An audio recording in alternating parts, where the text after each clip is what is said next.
Hello, everyone, and welcome to the 2023 Nutrien Ag Solutions Western Showdown, the largest international curling event in Canada this season. We're so glad you decided to join us to watch some of the top teams from around the world participate in this event. My name is Jesse Hamonic, and I'm the Vice President and Country Head of Nutrien Ag Solutions Canada. Like farming, curling brings our communities together, and Nutrien Ag Solutions is committed to promoting the diversity of sport within the communities where we work and live. We're so grateful to the Western Showdown team for allowing us to partner with them to bring you this event, and I want to wish you all, the teams, a safe and successful event. Hello, everyone, and welcome to the 2023 Nutrien Ag Solutions Western Curling Showdown. We're so glad you've decided to join us to come see some of the world's best curlers participate in this event. My name is Jim Grundy. I'm the Branch Director for RBC Dominion Securities here in Swift Current. Our branch is not only a huge fan and support of curling in our community, we're also proud to support the 2023 Nutrien Ag Solutions Western Curling Showdown, as RBC is committed to working with our community to promote and celebrate vibrancy in sport in the community in which we live. Thank you to everyone on the organizing committee for putting this great event together, and on behalf of RBC Dominion Securities, enjoy the tournament. Saskatchewan, you know SaskTel because we're everywhere. Because being everywhere keeps us connected to you. With SaskTel sponsorships, we get to be part of your community. We're here with you, and we're here for you. It's easy to get started. All you need to do is apply. SaskTel cares. Always has, always will.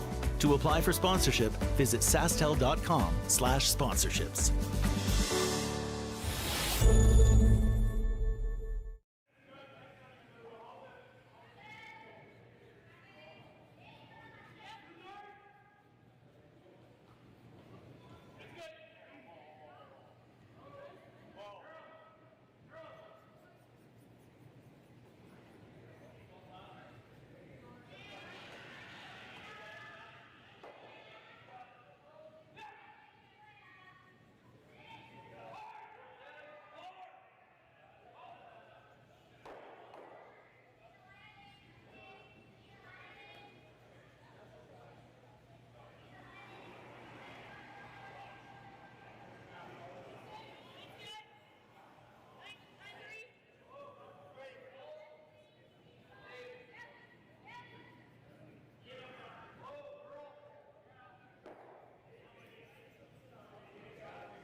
Light up your love for curling with our customizable neon LED lights from Letterlands. Choose your new neon mixed doubles partner or make a statement with a neon curling rock in your window. Also actual Letterlands. Use discount code WHOA for 15% off. Only at Letterlands.com. We asked Saskatchewan what they know about 5G. More speed, more innovation. It's gonna make our lives a whole heck of a lot easier. This is what 5G looks like. Better, faster. Sounds like one more G. Sounds pretty good. I don't know what it means. All you really need to know is the future of 5G is here and will continue improving through investments in network technology. Swift Current is great because everybody that we do business with, we know on some sort of personal level.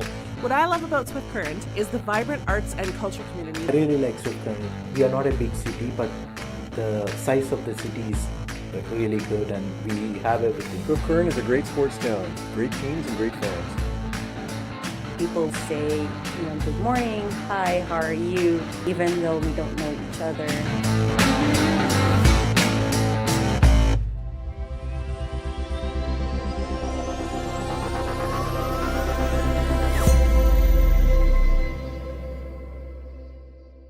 So with the impact to my business and income, will this delay my retirement? I know you're worried, Marshall, but based on the original plan we came up with, you're only about 6 months behind. I thought it would be years, not months. You should feel good. Remember, you've got a plan. Thanks. With change comes questions. See the impact of your money decisions before you make them with RBC Wealth Plan.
but you've got Niklas Edin heading down to the delivery end. Yeah, unfortunately for Mike, that was 3 feet heavy. Probably good out of his hand, but the team had to sweep to get it through the port.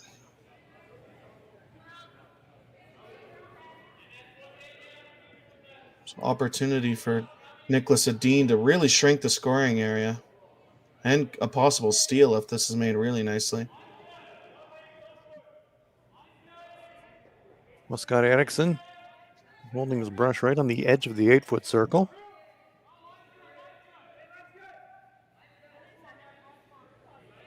Niklas settles in. Trying to play follow the leader. Mike McEwen showed him the way.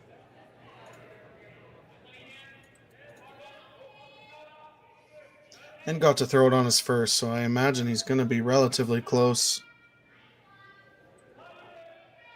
Well, this one's really making a move, though.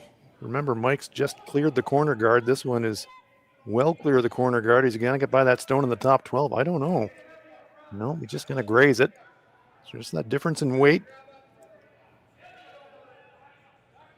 So now Mike McEwen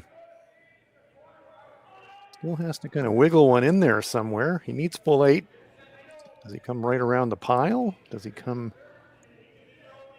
intern side up the middle when you're curling away from the 8-foot circle?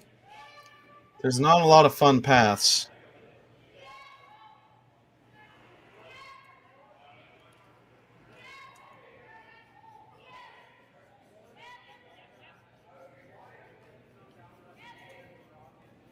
It's really what decision of what skipper wants. The least risky shot is the really wide draw to the full 8-foot. Optically, it doesn't look that bad to throw the out turn down the middle. I was thinking a draw through that port, and that's what Mike's looking at too.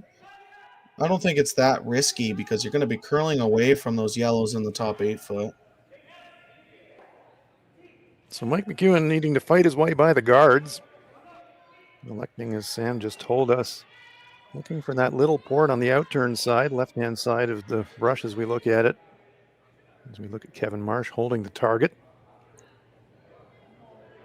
Doesn't look like a lot of room, but as Sam said, you're going to be curling away from the guard, but that is a very narrow port. Tough shot here for the 2. Made a terrific setup shot with his first to give him the chance here for this 2. Let's see if he can convert.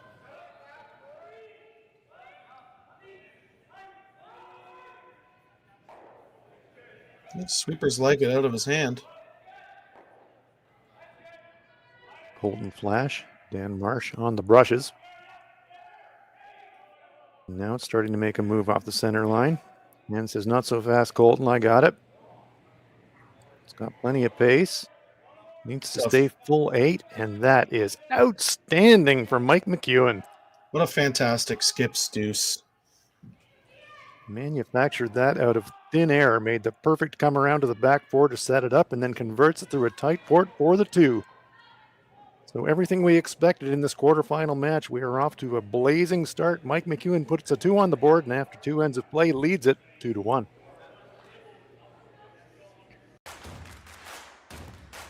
Imagine being able to stream every curling game from every sheet from any event, be it your Wednesday league game, Bonspiel, or corporate event. Curling Stadium offers an all-inclusive streaming solution featuring high-quality cameras, ease of use, great reliability, and minimal installation. Offering your sponsors customizable ad space on your streamed curling games and being able to sell video packages to your corporate events for increased revenue. With Curling Stadium, you can stream to any device, be it your mobile phone, tablet, or computer. Push the feed to your desired platform, be it Facebook, YouTube, or any other social media. Curling Stadium is simply the way forward. Where it's commonplace in other sports to televise every game, we want to do the same. Curling is a global sport, and it's time it gets the coverage it needs. Make your curling club the next Curling Stadium. Well, what do y'all think? Too blue? Not blue enough? Try this. Makes your eyes pop. This could be our best yield yet. And didn't we get this seed at a great financing rate? Yeah, we did. Iced tea? Great idea. Let's talk more about next year. I got some thoughts. and I've got some numbers. Nutrien Financial, financing that's in the field with you. SaskTel Be Kind Online wants to stop cyberbullying.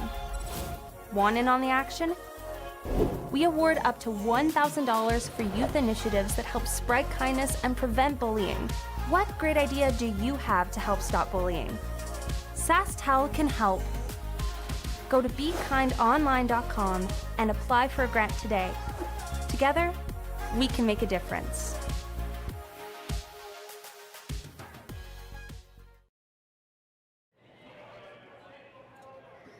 And welcome back to Swift Current. Hans Frauenlob along with Sam Steep.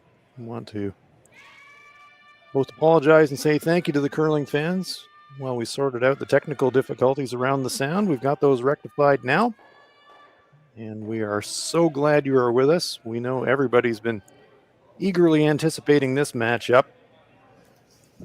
Two of the best our game have ever produced, really. Niklas Edin and Mike McEwen. Mike with a fantastic couple of shots for the pair in the second. Niklas Edin carries the hammer here into end number 3. Yeah, that last end really came down to skip straw weight. Niklas had 2 chances to put the screws into Mike's team and make a nice draw to the top forefoot, and came up light both times, and Mike McEwen has the better draw percentage now. So we'll see how that changes throughout the game. Christopher Sundgren, lead player for Niklas Edin.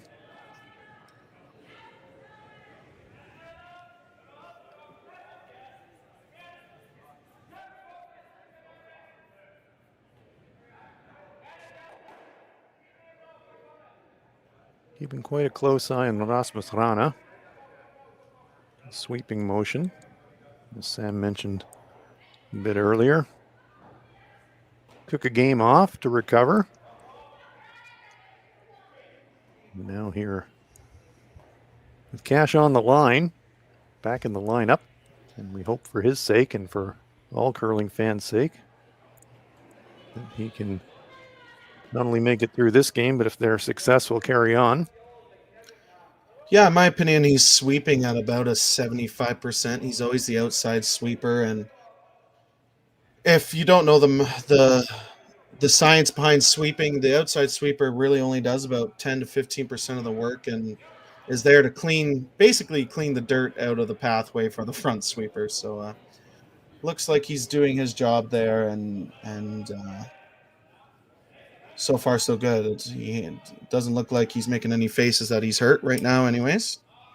And that's good to see. Overlapped center guard set. Kevin Marsh, and so we will now see Rasmus Rana in the hack, ready to throw.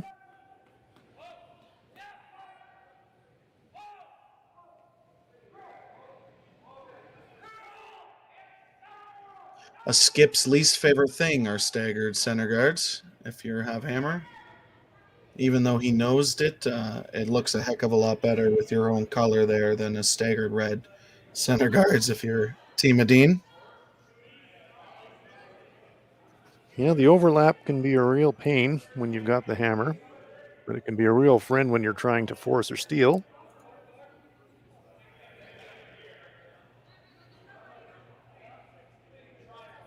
And Mike wants to do the exact same thing. Exactly that. Likes the position of the stones in the rings, even though there isn't a Dean stone full 12 foot, just because of the angles and the stagger. Mike McEwen saying, I'm still pretty happy to guard here. Now thinking, okay, guard, but closer to the rings maybe. Just the way those guards are positioned, it's kind of tough to get through that hole and guard behind the yellow center guard. It's why he initially called it above the high center guard. Kevin Marsh delivering. One of the Marsh twins on this team. If you've never seen them play before. Twin brothers.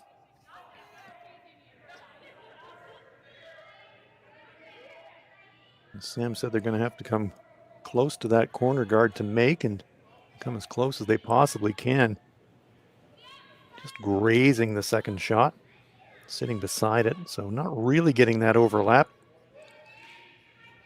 Yeah, it's a little unfortunate where they left it, as Niklas Edin just called the shot. He can make the hit and roll to a corner guard, and that yellow can slide into the rings to sit second and third. And all of a sudden, this end could be rather dangerous for Team McEwen if this is made.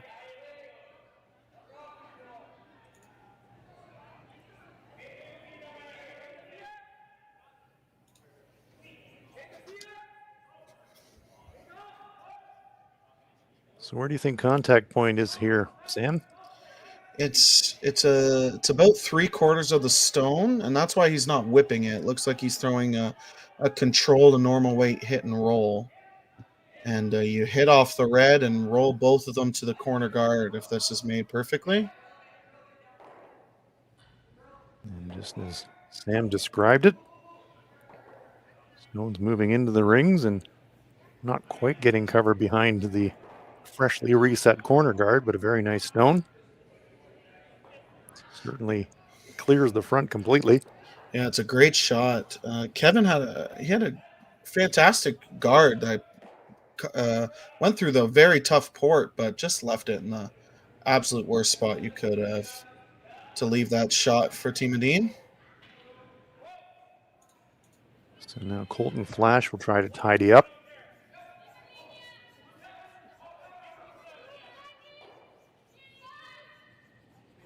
Peels away, rolls away. Doesn't improve the picture so much for Team McEwen. Yeah, and a little bit of danger for Team McEwen now that they've had a couple of... They've only had one half shot, and all of a sudden they could be giving up 3 if a Team Edin makes some good hit and rolls here. Well, just that imagination on the shot prior, and you described it perfectly, Sam. Just to kind of get both stones in motion, one into the rings and opening up the center line, and all of a sudden Niklas with a chance to spread things around. Set up for an easy potential 2, and maybe more. Here is Oskar Eriksson. As Mike knows, because he's played Niklas Edin about probably over 100 times, he knows if you blink, they're going to be set up to score 2 or 3, and it's basically what just happened. So Rasmus Rana putting some muscle into that one, trying to promote a little bit of extra curl. They get it to nose. Yeah, his back looks just fine. After watching that sweep, he made that curl quite a bit. Well, you were saying a bit earlier, Sam, Rasmus sweeping on the outside sweep about 75%. 75% of Rasmus Rana is like 130% of most human beings. That's correct. Colton Flash. Awkward angle to try a double takeout, so Mike is really looking more for hit and roll here, I think. And this one is going to go across the top and spill. Will it stay in the rings? Comes out half in the 12-foot, but still tons and tons of room for Niklas to work with, and now a chance to use that right-hand side corner guard as we look at it from the delivery end. Yeah, uncharacteristic from Colton Flash to hit and roll out basically on 2 rocks in a row. Well, we're so used to seeing Colton throwing the high hard one, and sometimes when you dial it back, you get a little bit more motion than you're using to see, but yeah, very unusual. Colton, Yeah, very good one hitter. of the most impressive runs at a Brier I've ever seen was Colton's team last year, finishing 4th. Upset a lot of good teams, and Colton proved that he is one of the best curlers in the world with his team of Catlin Schneider and the Twins last year. Catlin Schneider has, of course, also qualified here in Swift Current.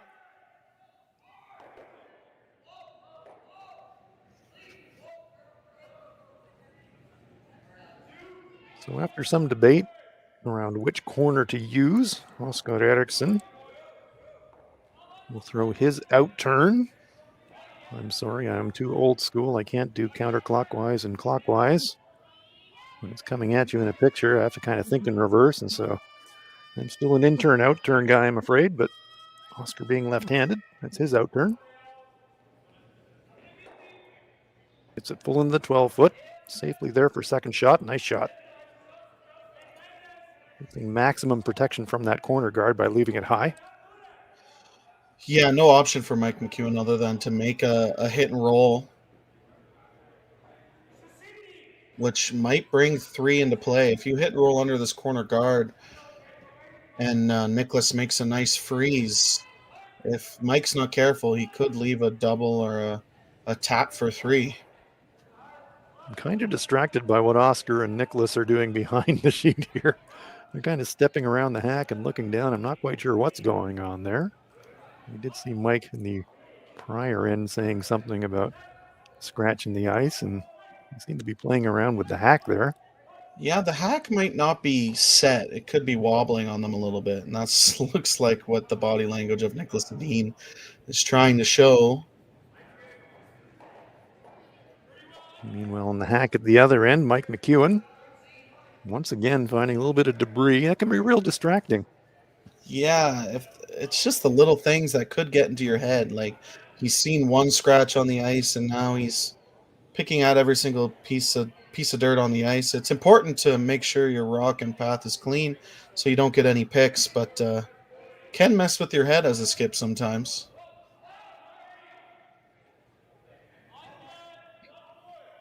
Switching now. Dan Marsh looking for a little extra curl, a little flop, but it's just going to get to nose.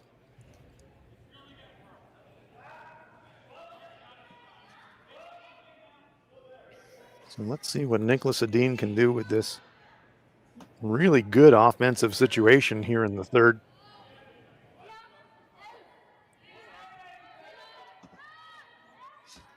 Yeah, it goes right back to that great shot from Rasmus that set up this whole end. And Team Edin is looking at least scoring 2. If this hit and roll is made, Mike's going to have to make a really nice freeze or a run back to only give up 2.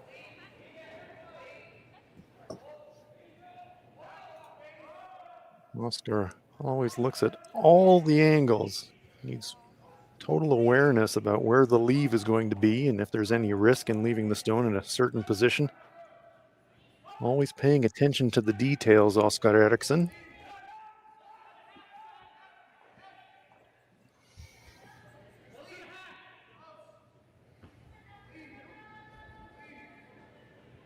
Shot on its way for Niklas Edin.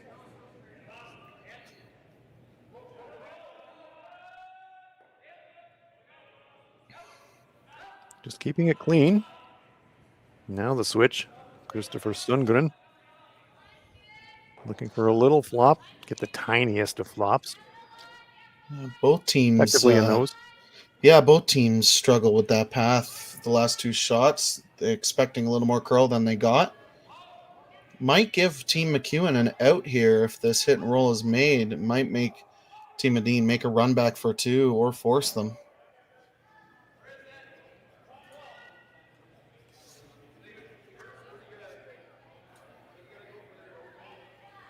Kevin Marsh holding the brush. Throws second stone, but he's in the rings calling line. And when Mike McEwen throws, that allows the amazing brush of Colton Flash to be used on skip stones.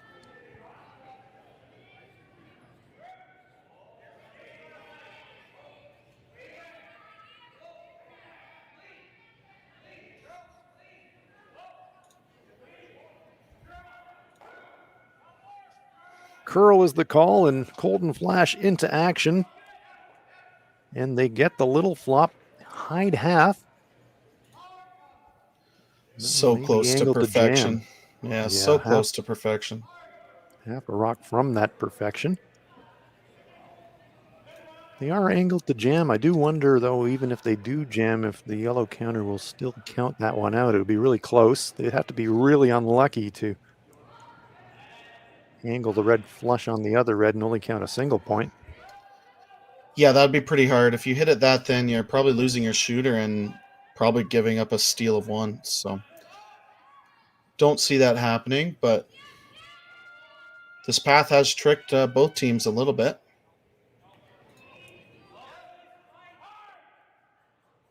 Some final conversation between the skipper and his sweepers, just really locking in the weight that he wants to throw and what he expects to happen. Final stone of end number 3 on its way for Niklas Edin.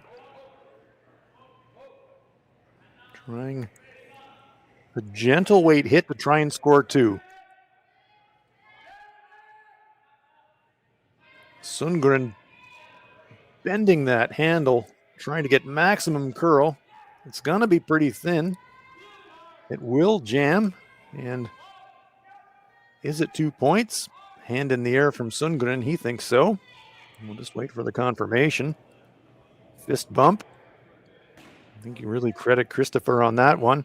They're going to take a long look, though. I don't think it's actually necessarily a done deal here. Just might get a measure. Where the rocks are, it's kind of tough to tell because you have to walk all the way across the rings to see who's closer. The overhead does look like it is too yellow. And Mike just pointed out the yellow one as well. Well, we'll just wait for them to kick it off. They're still looking. So we will wait before we go to the break between ends just to verify who, in fact, or well, we know who scored. Just a question of how many. 1 or 2. If it's that close, you might as well measure. It looks like they're going to. They've looked at it about 12 times, so you might as well get the sticks. Well, I'm going to pick yellow before you get a pick. For you folks online, type your guesses in before the measuring stick shows up, and you might get extra credit here if you're right. Does look like they've called for the measure. Now the next job is find the sticks.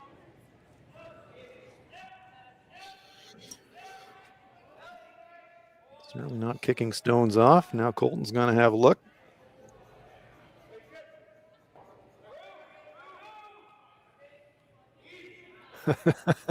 Colton thinks, yeah, it's probably yellow, but no, we've gone to all the trouble to get the measuring sticks anyway, so we might as well measure it. Scott Eriksson. I always get nervous when players kind of step over the stick in motion like Oscar just did. He's got his gripper on. Oscar's probably used to other people measuring the rock for him, all the big events he's played in.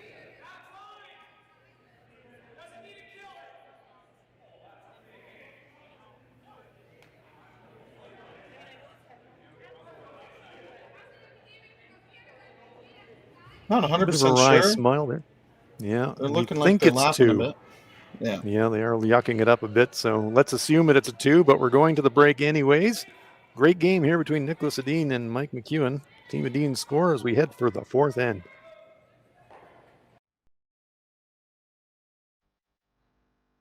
I've been farming on my own right for 40 years now, I think. It's a very wholesome enterprise. You have very, very busy periods when you have to go hard. So many of our windows are so tight that you just can't afford to miss a couple days seating. When a producer places their trust in us, that when it's time for them to be able to make their living, we're going to be there. That's a tremendous responsibility that is not a one-day-a-year thing, right? In order to actually deliver on that, you have to build your processes and you have to build your team and you have to have a mindset of operational excellence because there's a lot of things that can go wrong. And it's our job to make sure that they don't go wrong. Or if they do go wrong, that we can fix it before it affects our customer.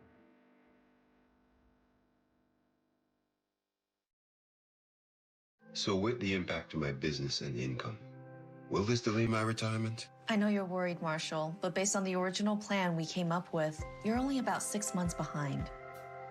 I thought it would be years, not months. You should feel good. Remember, you've got a plan. Thanks. With change comes questions. See the impact of your money decisions before you make them with RBC Wealth Plan. Light up your love for curling with our customizable neon LED lights from Letterlands. Choose your new neon mixed doubles partner or make a statement with a neon curling rock in your window. Also actual Letterlands. Use discount code WHOA for 15% off. Only at letterlamps.com.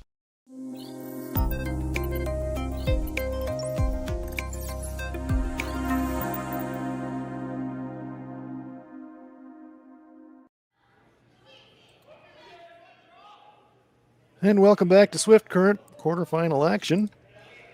Well, if you guessed yellow on the measure, you were right. Took a quick look at the chat between ends, and it looked like about 75% of you guessed yellow, so well done to all of you. 2 points on the board for Niklas Edin. Mike McEwen has hammer here in the fourth end. Hans Fraunlaub along with Sam Steep. Back and forth. And you get the feeling this one's going to go down to the wire.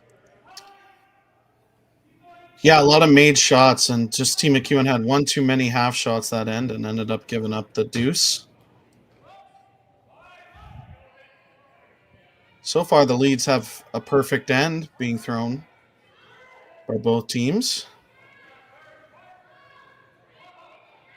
Dan Marsh, Christopher Sundgren lead players in this game. Both outstanding players. That one wraps around the corner. So the nice lead play continues. Maybe just a corner of it visible for Niklas Edin. Take a picture, junior teams. This is how you set up an end. If you're a lead, this is exactly what you want, whether you have hammer or not. Yeah, very well made, Sam. Throw a guard, wrap around it. Throw a guard, wrap around it. Both leads have done their job here in the fourth end.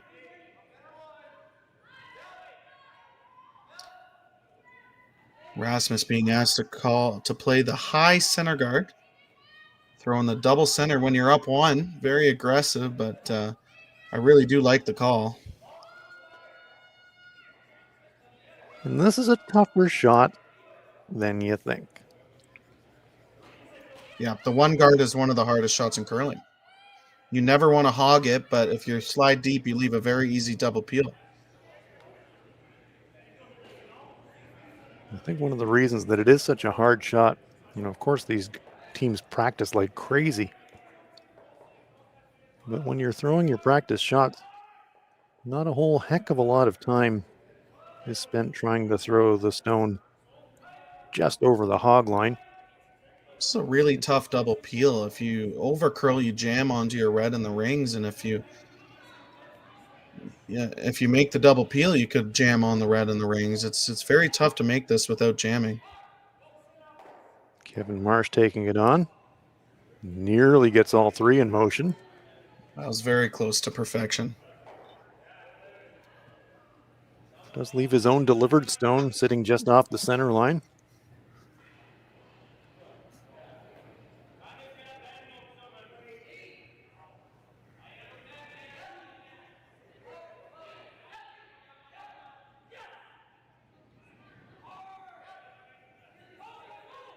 Ever since that stone around the corner, left the corner peeking, Niklas in the back of his mind has always been thinking about making a play at it.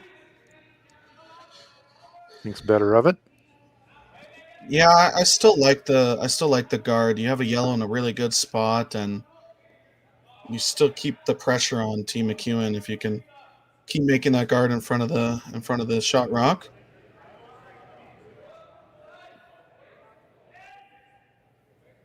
Niklas just talking about the shot, the red rock that is sitting second shot. Eventually, Mike could make an angle run for two. So the Team Edin always talks about all the options and what they're leaving.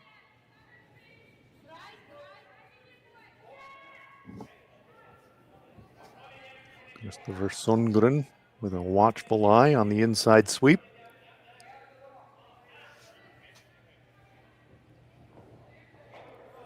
Just catching a piece of that center line.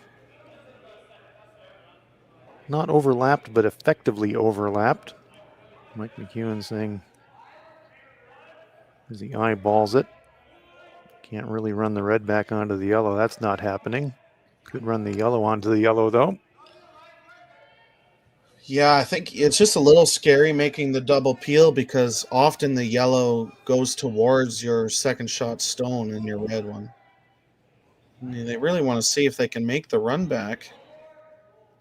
Looks like that's what they're trying. I think you see just enough to be able to make the run back. I mean, those are both of your problem stones, is that center guard and the rock in the top 4 foot. You have the opportunity to get rid of both of them if this is made. Kevin Marsh clears the guard, but shoots it across the top of the stone in the top of the 4 foot. So shot rock survives. One more guard, asks Nicholas, and sure, say his colleagues.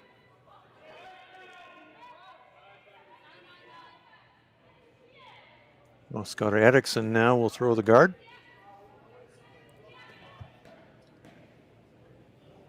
Yeah, I don't see why not throwing the guard.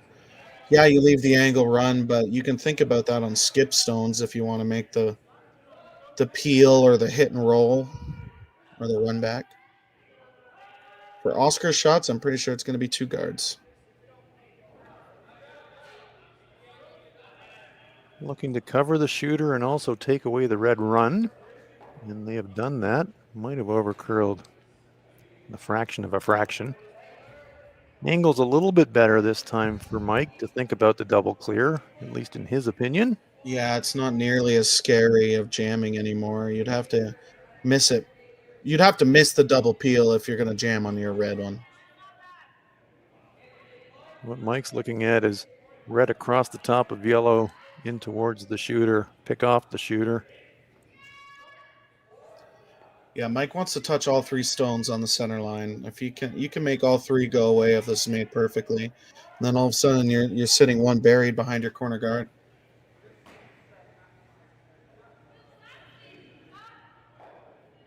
Big shot for Colton after 2 half shots in the last end.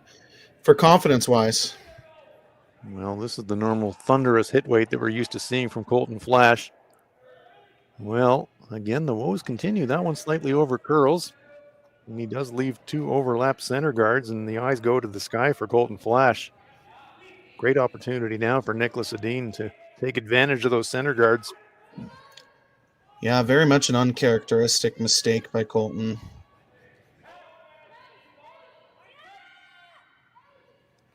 It can really affect your confidence when you have a couple of misses in a row. It's really tough to shake it off sometimes. That's why at the top level of curling, the big difference between world number 1 and world number 15 is mental and how strong you are at bouncing back after misses. And all of these top teams work on their psyche, and they have professionals helping them to become better at the sport. This one's starting to make a move. Squeaks by the guard. Over curls in terms of promoting the stone, pushing it a little bit more into the open. Still one perfectly hidden and another one, let's call it 2/3 hidden for Niklas Edin. Yeah, a little bit of an over curl there. They would have liked that in the full 8 foot in front of their shot stone, but I still think Mike has no option but to make the double peel and hopefully a bonus in picking off one of the rocks in the rings. This one will not be light from Colton Flash.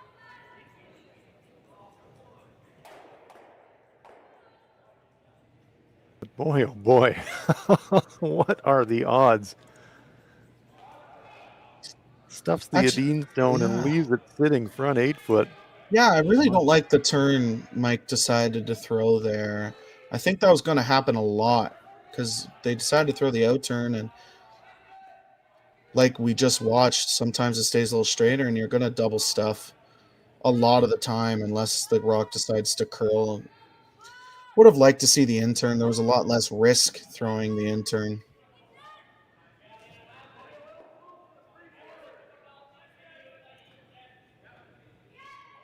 Now, terrific opportunity for Niklas Edin to force, and now as we get late in the end, Sam, does your mental gear change to steel?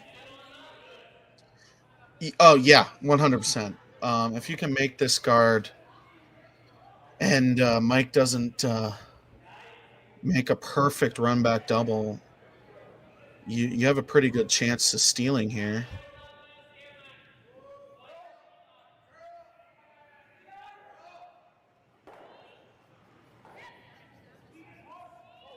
Three stones in the rings for Niklas Edin.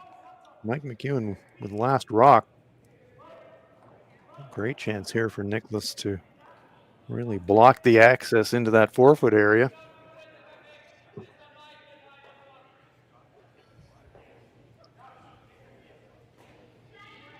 Knowing this team, Niklas won't be just lobbing a guard there. They'll be trying to throw this to a very specific spot. Yeah, they want this in the 3 guard zone, which is a tight guard close to the rings and above their yellow shot stone.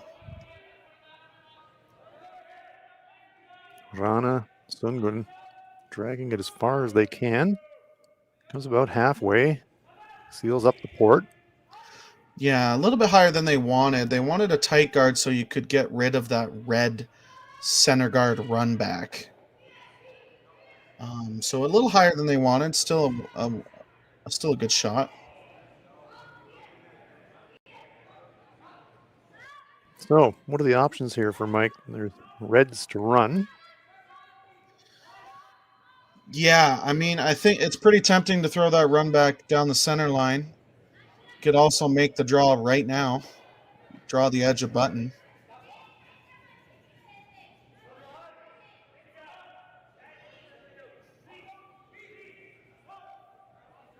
The thing with the center line run back, if you don't touch a rock in the rings, you're going to have to go from throwing a peel weight run back to a draw to edge of button.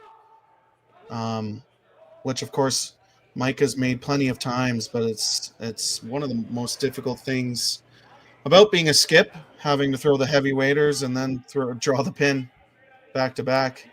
It's something you practice a lot, but you sure wouldn't want to do that against 2 or 3 either, would you? No, it's never fun. But Mike really needing to get his team out of jail here. He had a great skips deuce in the second end, and haven't really seen him miss. He's made a couple nice hits. Maybe sometimes didn't get the roll he wanted, but backed into a corner here, needing to make the red run back into the yellow in the top 8 foot. Angles aren't great for him because he's going to have to kind of get to the nose of that stone in the front of the 8 foot, and maybe even a little bit of cross nose. And yeah, you almost straight at it. Yeah, you almost need to make the run back triple if you could cross it into the yellow in the 8 foot and touch the yellow in the top 12 foot, and then all 3 of them move off the center line pretty quickly. This is going to be a rocket. Okay. Countdown is on. Fasten your seatbelts. We are about to go into orbit with Mike McEwen, according to Sam Steep. Thinks we're going to see a heater here.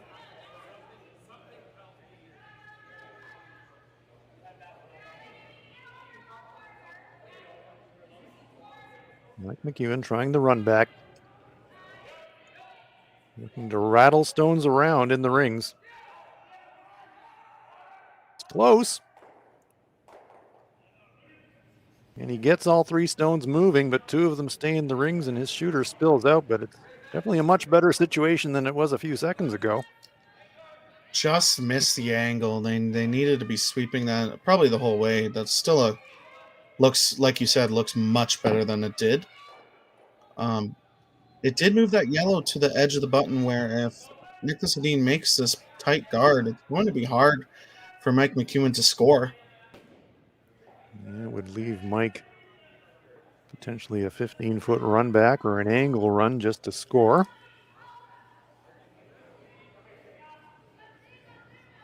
Neither of them particularly appetizing.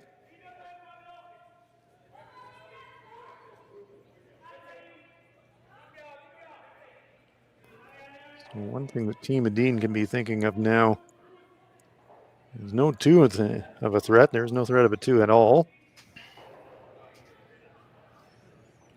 So you can play this guard as aggressively as you like. You don't have to worry about a force anymore. That's happening. Yeah, this can be in the full 8-foot if needed. Staying really wide. Need this to curl so it's not an open hit. Sundgren trying to get maximum curl. They're going to get a little bit of a flop over, but gosh almighty, that is a awful guard, really, by Nick's standards, leaving a yawning hole. Yeah, it looks like they almost left the double in blank there. Well, wouldn't that be something after all the topsy-turvy that we've seen in this end? It's really close. It doesn't look like it is quite there. Nicholas a little bit risky. standing. A little bit risky already down one to throw it as well. So after saying, well, the force is on, but boy. I mean, in my opinion, you're on even ends already. Force isn't great, but this is a little bit too risky, I think, to make the double in blank. I think you need to be happy that you have a open hit for one, and no kidding. take it and run. Take it and smile. Yeah, it doesn't even end. Looks like we that's do what narrow up the deciding. brush. Yeah, discretion may be the better part of valor here.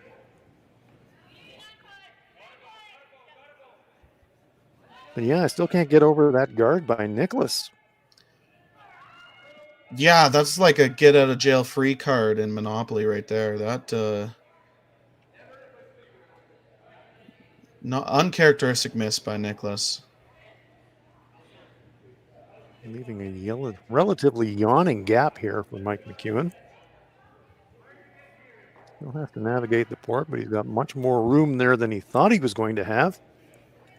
Final stone of end number 4 on its way for Mike McEwen. Looking to thread the needle and score 1. Colton Flash holding the line. No trouble at all by the looks of things. And nose hit. And so it is the force for Niklas Edin, but it could have been so much more. The missed guard coming back to punish Team Edin. Single point on the board for Mike McEwen. And as we hit the halfway point in this quarterfinal game, we're all tied up in Swift Current.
I've got the bill. Well, now I've got the tip.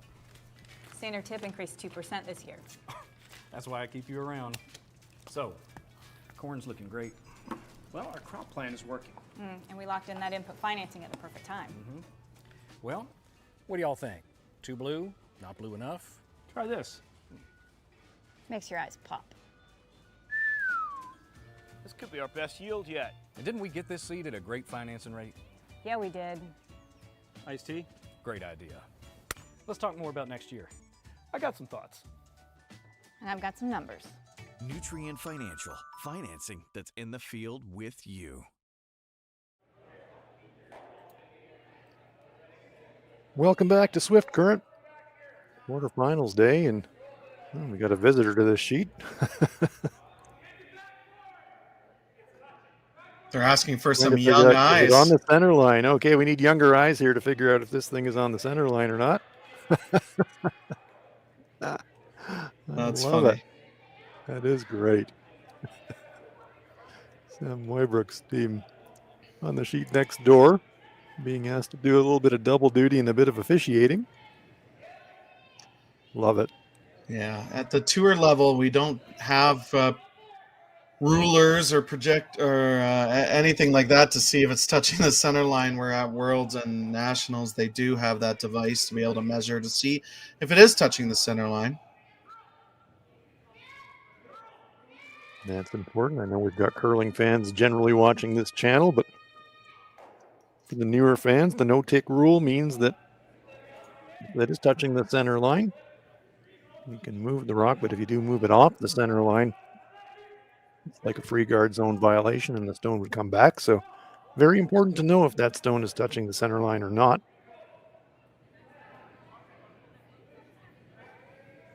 It's really important to communicate that to the other skip as well before they throw it. If all of a sudden the rock is moved, yeah, exactly. If one of the rocks moved and you didn't know if it was on the center line or not, a lot of confusion can happen. Well, as in so many things in life, Sam, problems can be sorted out if you communicate well. No freeze there. That's a great freeze and a great sweep. The leads are on fire tonight so far. Yeah, lovely shot there from Dan Marsh as he's facing one of the best leads in the game, Christopher Sundgren, taking him on shot for shot.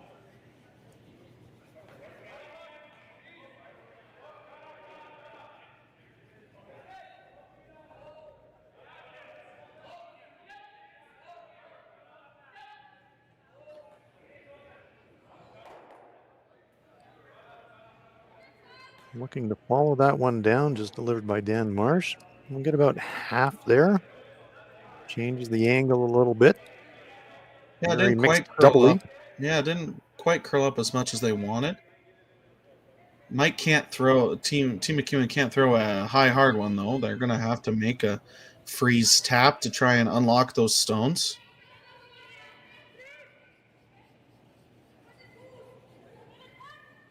Now Kevin Marsh.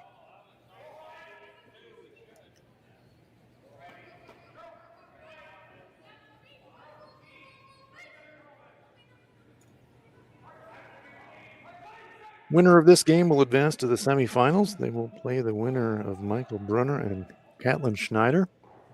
Caitlin has had a very impressive tournament here in Swift Current. Qualified straight through the A. Yeah, and that game looks like it's a fun one, being a 2-1 game after 5. Probably a lot of runbacks and hits being made. Michael Brunner up 2-1 over Caitlin Schneider. Caitlin having hammer in the 6th end. In our other 2 quarterfinal games, we have Yannick Schwaller up 5-3 over Sam Muybrook. Sam Muybrook having hammer in the 5th end. And Corey Dropkin had a big steal of 2 and now is up 5-2 over Steve Laycock. Going into the 5th end.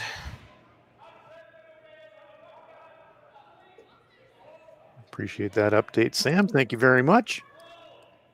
All the quarterfinalists in action here late in the evening in Swift Current. Trying to get themselves to Championship Sunday. Yeah, I'm a really big fan of holding the quarterfinals on a Saturday night. It makes your Sunday not nearly as busy. You're out of the club sooner if you have travel to do, and just as a player, it is really, really convenient. And as a curler that also has a job, it's nice that it's not on a Monday. Sometimes it's quite hard for the working curlers to get Mondays off. So this is a good format here at Swift Current. Mike McEwen indicating that he'd like Kevin Marsh to freeze one into the pocket of those 2 yellows. Pretty aggressive call, in my I was just opinion. kind of thinking the exact same thing. Pretty aggressive play, really. Mike really wants to force here. Wants to keep the even ends.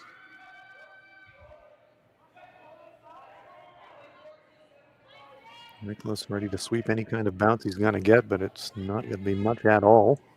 Very nice shot from Kevin Marsh. Fantastic shot. And we called that call aggressive, but when you make it perfectly, it puts Team Edin in a really interesting spot. Yeah, ordinarily you think, okay, Team Edin, you've got the hammer, you're lying too, you're pretty happy, but those stones are very much under threat from every direction. Yeah, they're in a little bit of trouble right now. In my opinion, I think peeling the guard into the red on the edge of the 12-foot would be really nice. Could keep the blank in play.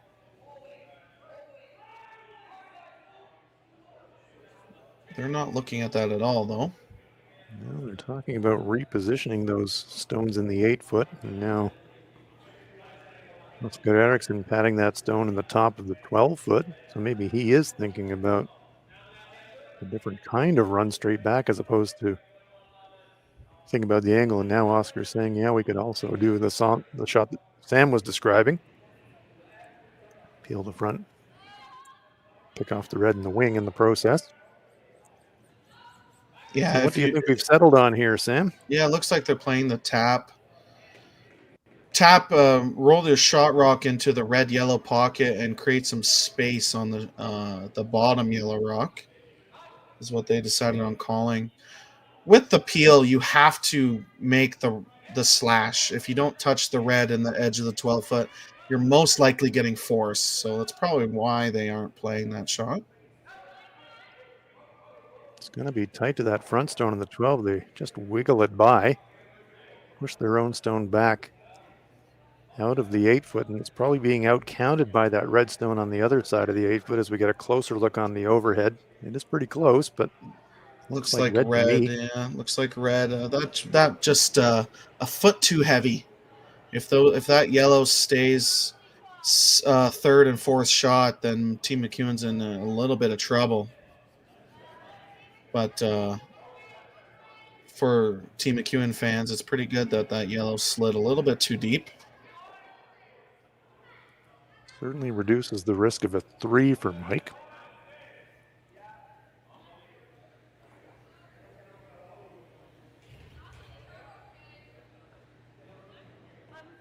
Cat and mouse here in the 5th end.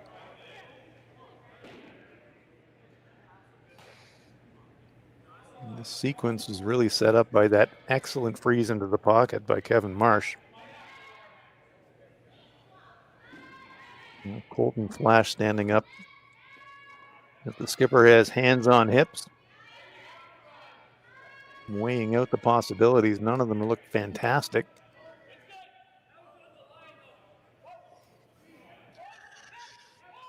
Yeah, never a good feeling when skipper's standing like that. I thought you knew what we're doing here. Come on, make a call.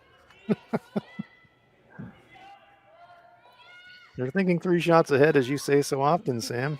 And Mike's not thinking about what happens on this shot. He's thinking, if I do this, what's going to happen 2 or 3 shots from now? Yeah, I really like this choice. You hit this just off nose. You can get rid of 2 yellows and sit first, second, and maybe third shot.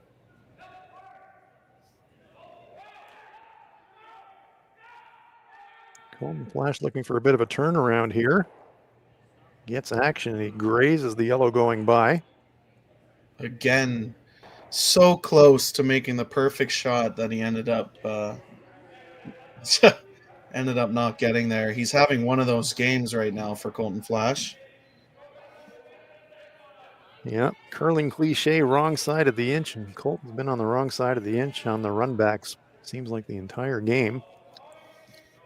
So close, but nothing doing. And now Team Edin has a hit and roll to sit at least 3. I really like that call.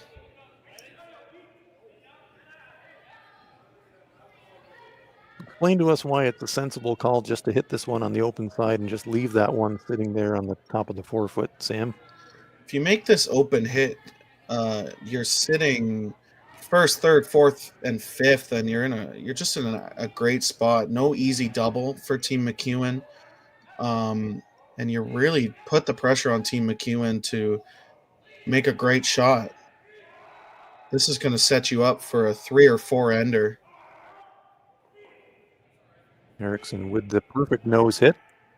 Very gentle board weight, very well played. So Team Edin trying to lay the trap here.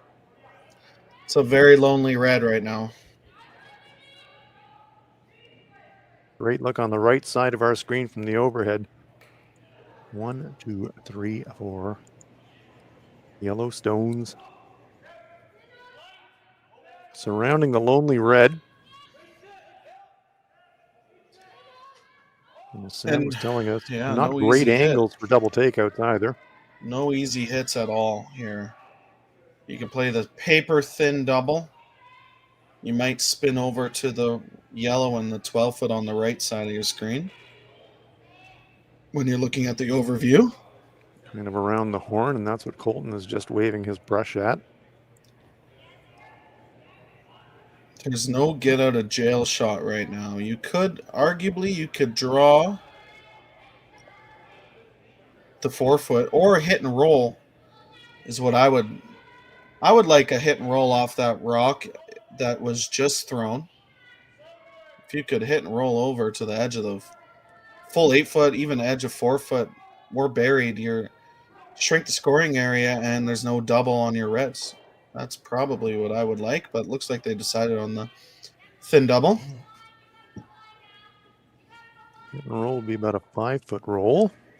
Yeah. Flash being given the opportunity to come up the middle and really try to get a number of rocks in motion with this shot.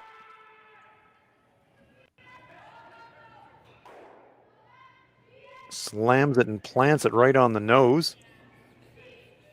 Rattles the handle. He hit it so hard and winds up leaving red overlapped. And no real risk of a jam on the back. The way those two reds are angled. Yeah, Team Edin just deciding so hard where to knocked roll. Over the sign. Yeah, just deciding where to roll here. The double is makeable. If it overcurls, the red's going to stay in the rings. Team Edin always talking about what they're going to leave their opponent. It's not as simple as making the double. They want to roll to the exact spot, which is full 8 foot on the other side of the rings. Now Oscar Eriksson will step up the weight.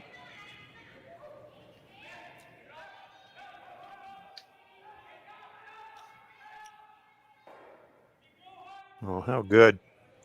Loses his shooter, but he kills the two reds. Nice shot from Eriksson. Yeah, a little unfortunate. You had to play that peel weight to make the double just because of how the red rocks were frozen together like they were. But just hit it a little too thin to roll the shooter out of the rings. If you could hit that, if you could hit what you can see, you're going to be sitting 4, and Mike would have to make 2 doubles to get out of the end. Now Mike has a double and roll under the center guard. It looks pretty close to being lined up. See if Mike has a little bit of magic left in him. Kevin Marsh double checking the angle.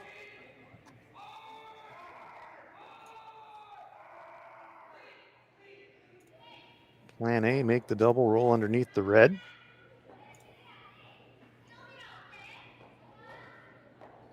Yeah, plan A is make the double. You need to make the double. I mean, obviously it's great if you can roll under the red, but they have to make the double here.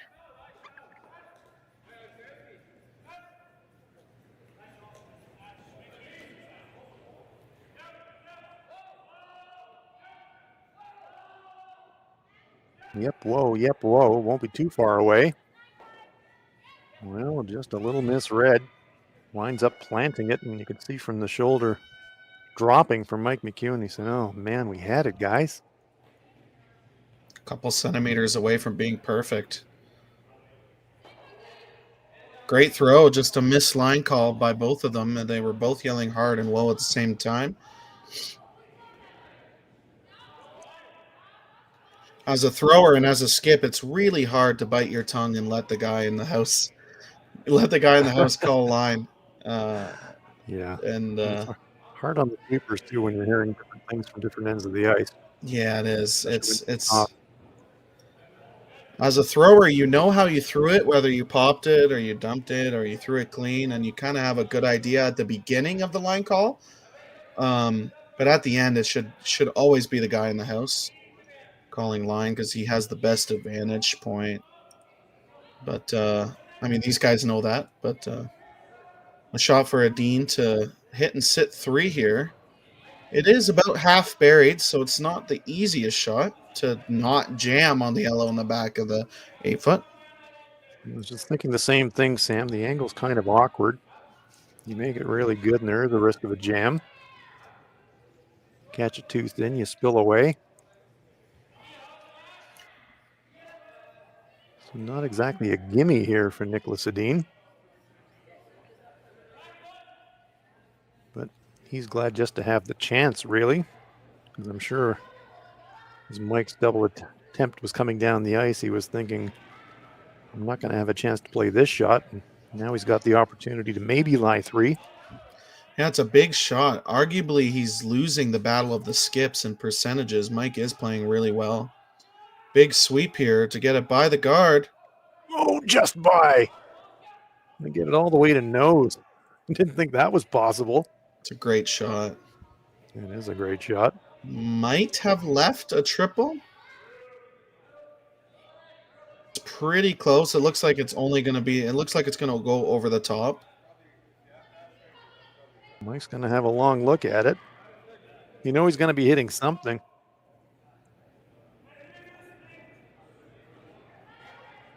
Double takeout there. Not too much doubt about that. There's the triple takeout there. That's the question. Yeah, normally when you're looking at triple takeouts, you're looking for a right angle triangle. Does the triangle line up to touch all 3 stones? It looks very close. Get your protractors out, everybody.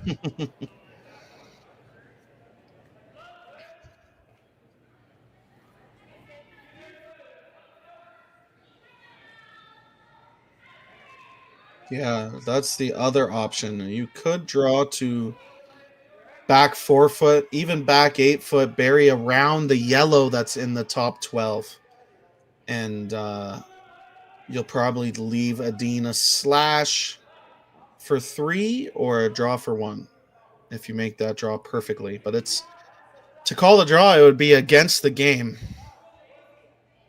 And is this a situation where you don't want to say you're over-respecting your opponent, but you're thinking we're playing against Team Niklas Edin. If we give up a 2 here, we're in real trouble. Is that the only reason that they might have even been contemplating a draw in this situation, Sam? Just respecting the strength of the opponent? That's exactly it. If you give up 2, yeah, you still have even ends. You're only down 2, but the percentage of winning goes down quite a bit after giving up 2. That's why you think about playing the draw and hoping Edin misses a slash for 3. But Mike's been so close on every hit he's thrown and made a lot of them. So this triple or double is going to be very close. Big moment in this quarterfinal game. Niklas Edin with the hammer lying 3. Mike McEwen trying to get rid of at least 2 of them here. And if the angles are right, maybe all 3.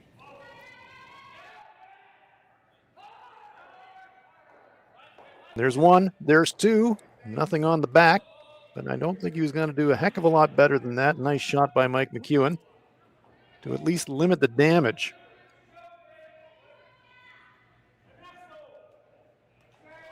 Casually putting that broom straight into the middle of the 12-foot. Yeah, pretty easy decision. Measure. Yeah, pretty easy decision for Niklas. It looks like yellow pretty much all day.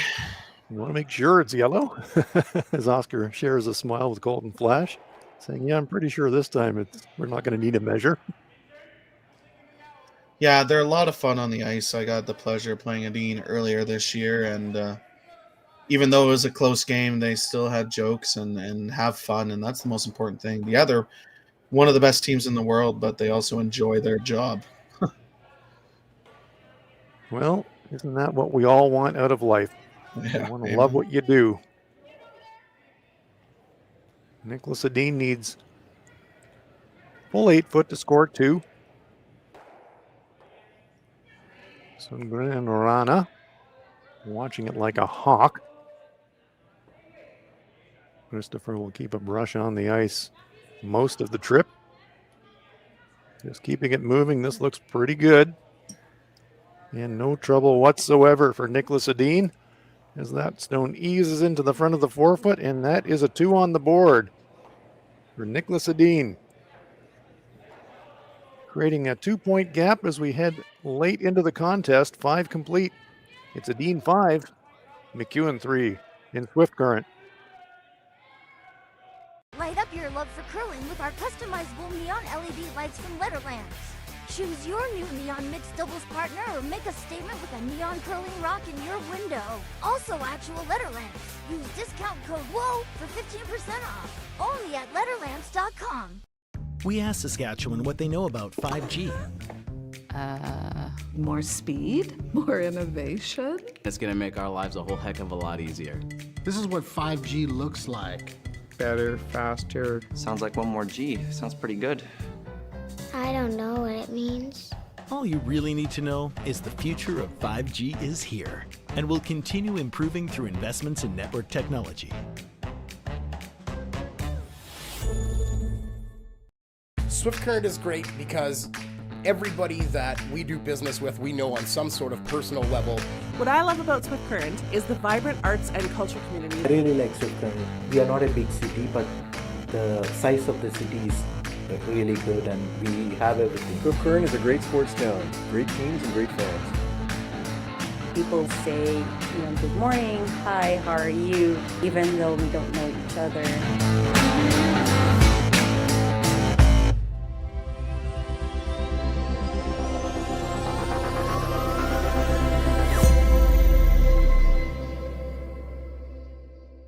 So with the impact to my business and income, will this delay my retirement? I know you're worried, Marshall, but based on the original plan we came up with, you're only about 6 months behind.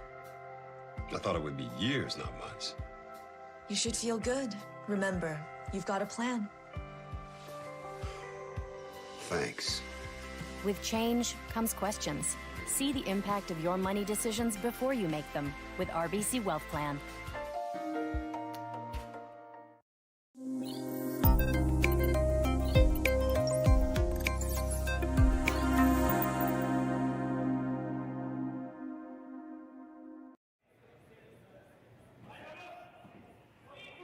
And a very warm welcome back to Swift Current, Saskatchewan. It's the Nutrien Ag Solution Western Showdown, and it is the quarterfinals. Mike McEwen, Niklas Edin, 2 of the game's best facing off head-to-head here in the quarterfinals. Niklas with a terrific 2-point in the 5th.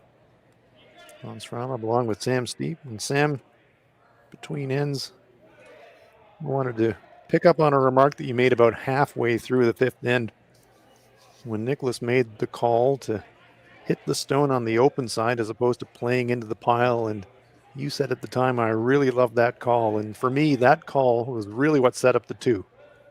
Yeah, absolutely. It arguably could have been 3 or 4.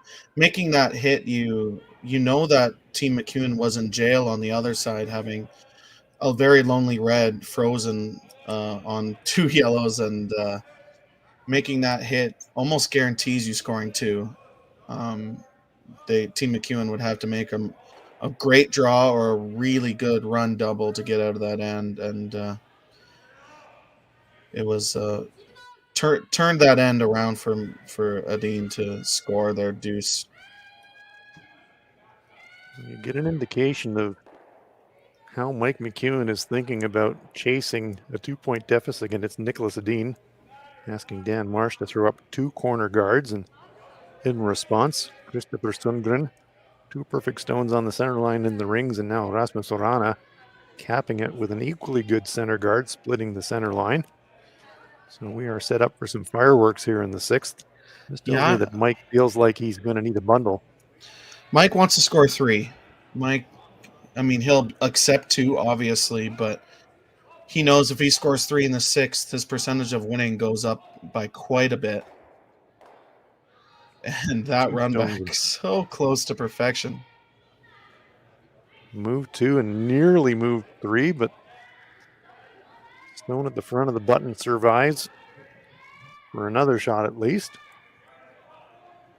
Real collection of red front stones, though, accumulated now by Mike McEwen. Those are going to be useful later in the end if he needs to run something. Yeah, a couple of made run backs is going to be the difference of scoring 3 or giving up a steal later on in this end.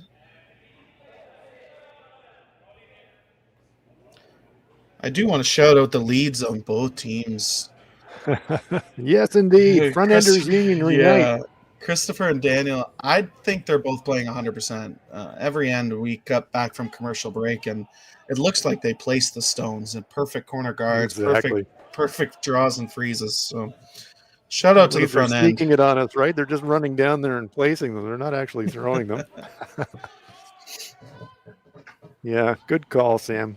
They've both played incredibly well, setting up the ends as well as you possibly can. Yeah. I really like this call from Mike, other than throwing the run back. If you make this freeze, if you can lock this on, you'll have a couple of run back chances to sit 2 or 3 buried.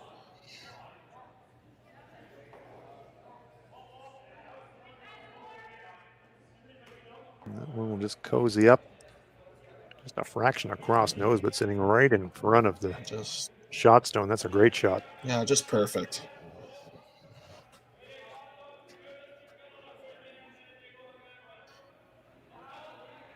Forces Edin to make the freeze. If they end up light and throw a guard, Mike has a couple of options to make run backs to sit 2 buried.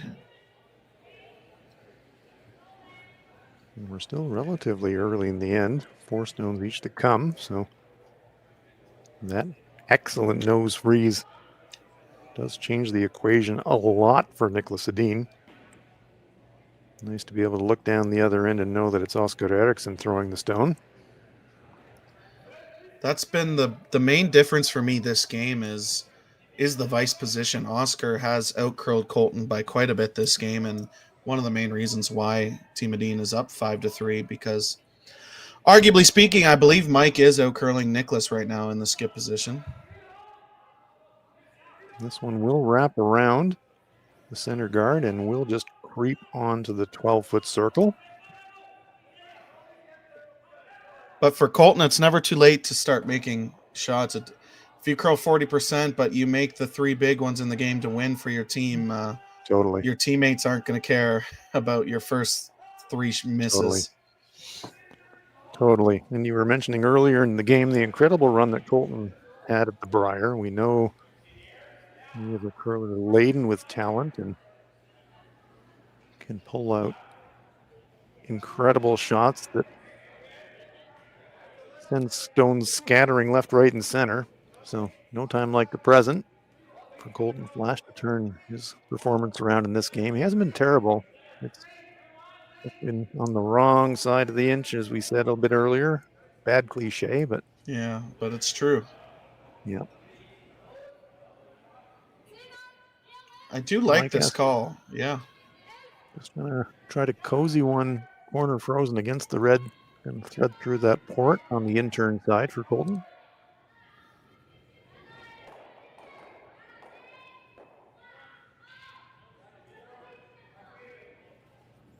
Sweeper is calling heavy halfway down the sheet.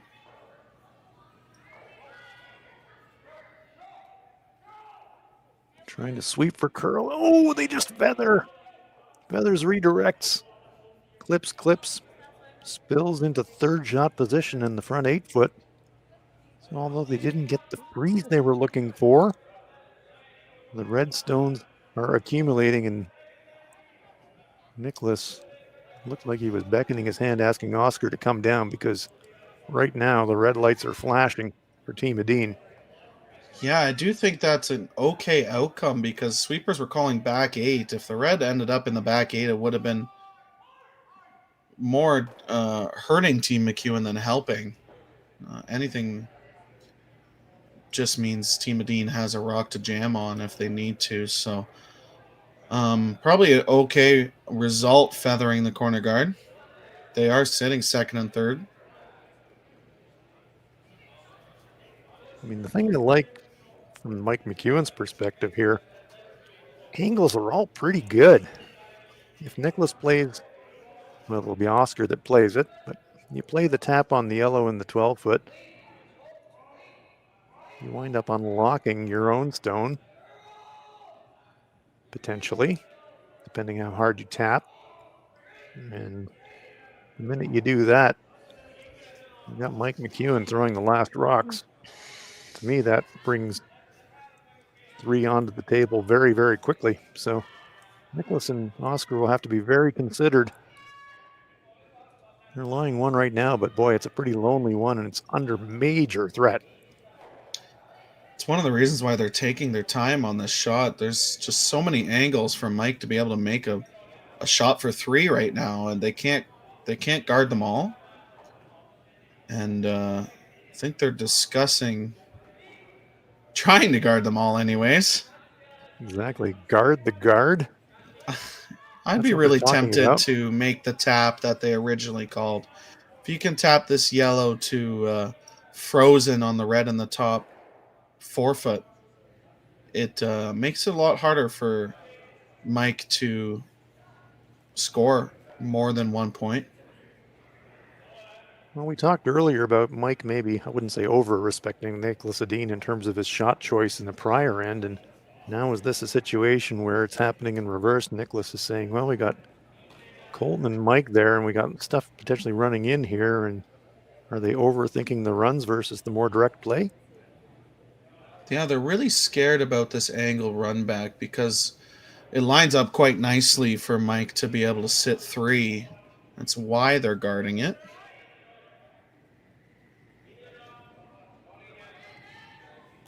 You don't want to peel it out because it opens up the draw for Mike to sit 2nd, 3rd, and 4th. And then all of a sudden you're scared to give up 3 or 4 at that point. So I think... Well, there you get a perfect illustration about how much our sport has changed at the top level in recent years. Niklas Edin guarding the guard, guarding an angle run. Yeah. That's just a lot of respect for Colton and Mike's hitting ability. And just the fact that the angle was so good on that corner red to score 3 for Mike if it's made perfectly. Mike has made so many of those shots throughout the years. So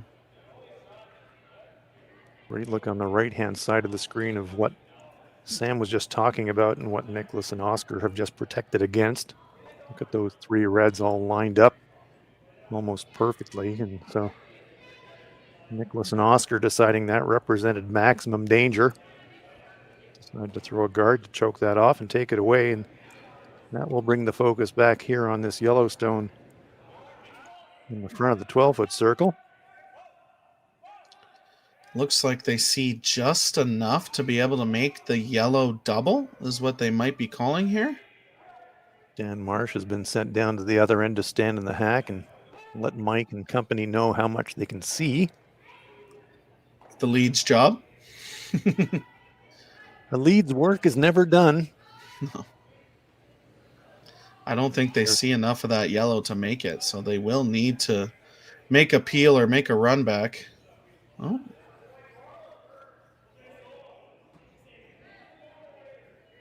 Taking a long, long look at these angles.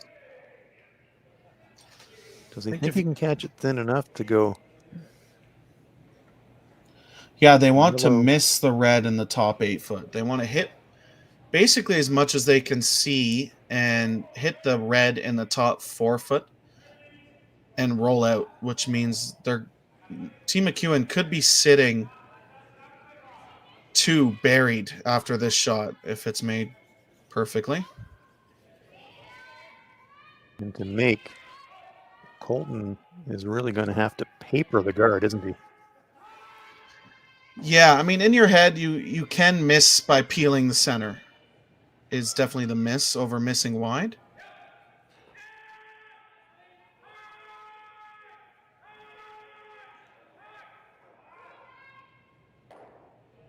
And it does overcurl and it does peel the center.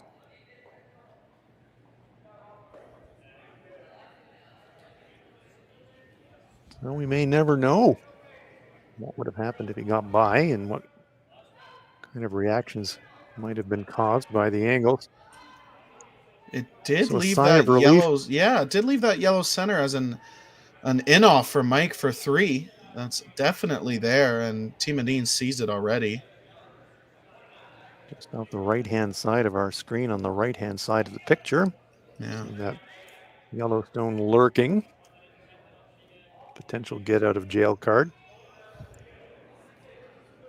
Yeah, no choice for Edin but to play the hit on the red one in the top 12. Take the 3 out of play anyways. Yes, after that hard-earned 2 in the 5th, Niklas will be very unhappy to give up a 2 straight back, but he certainly does not want to give up a 3.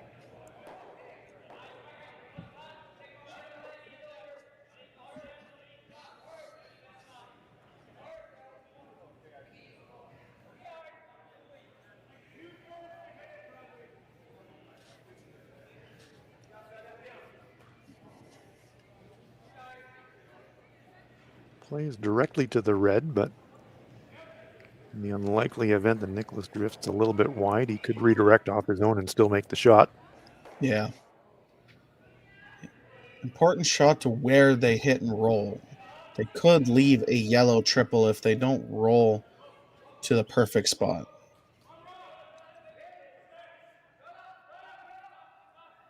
Now they're switching and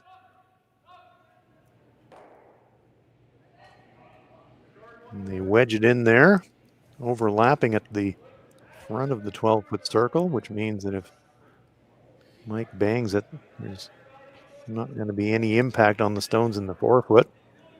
Do you like that result, Sam? I do like that result. There's no yellow triple, and it's staggered above your shot rock, so Mike has to hit. And now they're just discussing which way they want to roll. Mike really wants to be second and third shot after this throw. It's just very hard to do that and be buried behind any of their guards. But he has no choice but to hit those yellow stones. You're right. If he plays for the outside roll, yellow's going to stuff, and that stone is just going to sit in the front of the 12-foot. Tries to roll underneath. It'll clip across, leave the stone behind it, sitting on the center line. So if he is making double, he will likely leave his shooter accessible for Niklas Edin. Yeah, Mike taking a little bit of a risk here, deciding to hit the top yellow in the 12-foot and roll behind their corner guard and not make the double, probably. Okay, so that would leave him lying, if he makes, potentially 4th shot. Yeah, he'll be 2nd and 4th after this is made. But this is a way to potentially keep a 3 alive. Yes.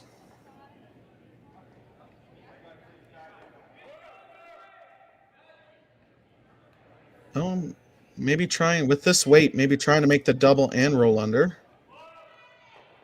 Oh, well, why not? Well, smokes the 2, leaves himself sitting squarely on the center line afterwards. Not a terrible place to leave it. Niklas will have to deal with it, but it's a pretty good shot. I'm going to say, hard to see Mike not scoring 2 if Niklas makes a play on the stone in the 12-foot.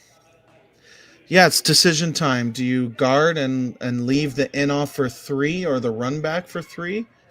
Or do you hit and roll and basically just give Team McEwen 2 points?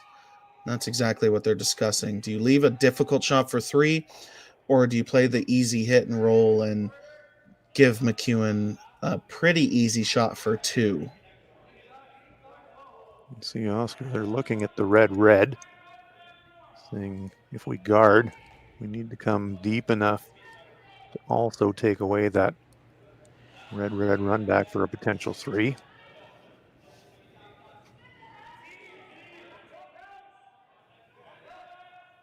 Have to be very, very precise about where he leaves the stone, though, to take both the run back and also the direct path away. Yeah, if you're to guard, it needs to be on below the red run back on the center line, so you take away at least one of Mike McEwen's shots. So they're going to take the risk, make the guard, and hope that Mike doesn't make the angle for 3. Oscar and Kevin saying, yeah, well, we can't take everything away, can we? So you're going to have something. You love to see it. I mean, the sporting spirit here, even though, we're in the quarterfinals, it's a knockout game. Athletes have such respect for each other.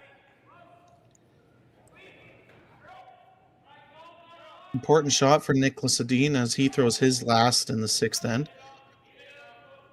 We did see Niklas make quite a big line error on an attempted guard earlier in the game, so let's see if he can correct here.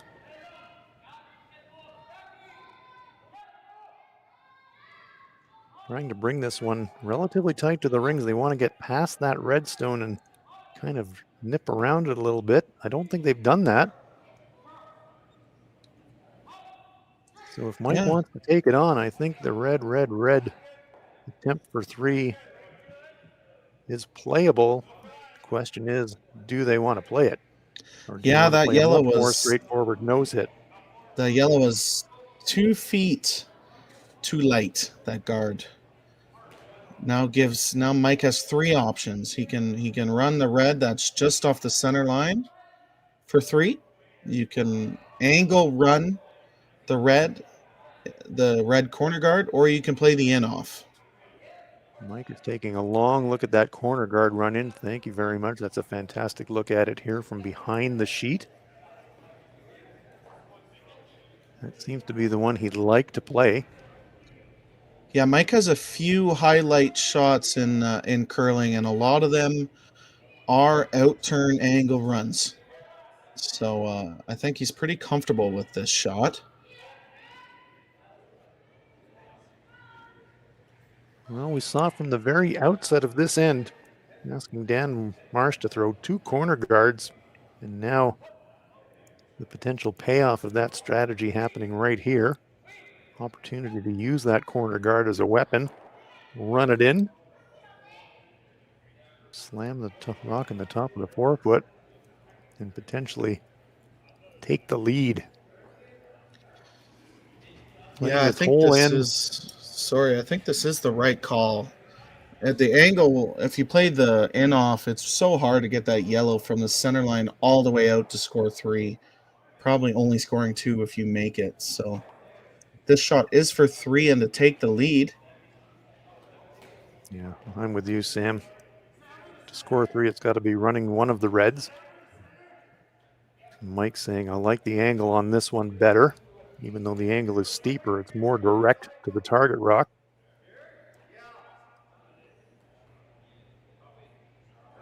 Just locking in exactly where the contact point is.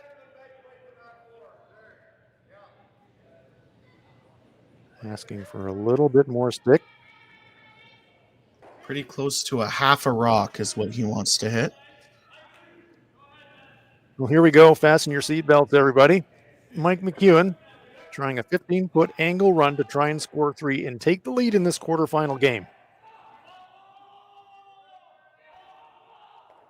He's got contact, gets the redirect in the feather, and he scores 3. Mike McEwen, magic Mike McEwen does it again.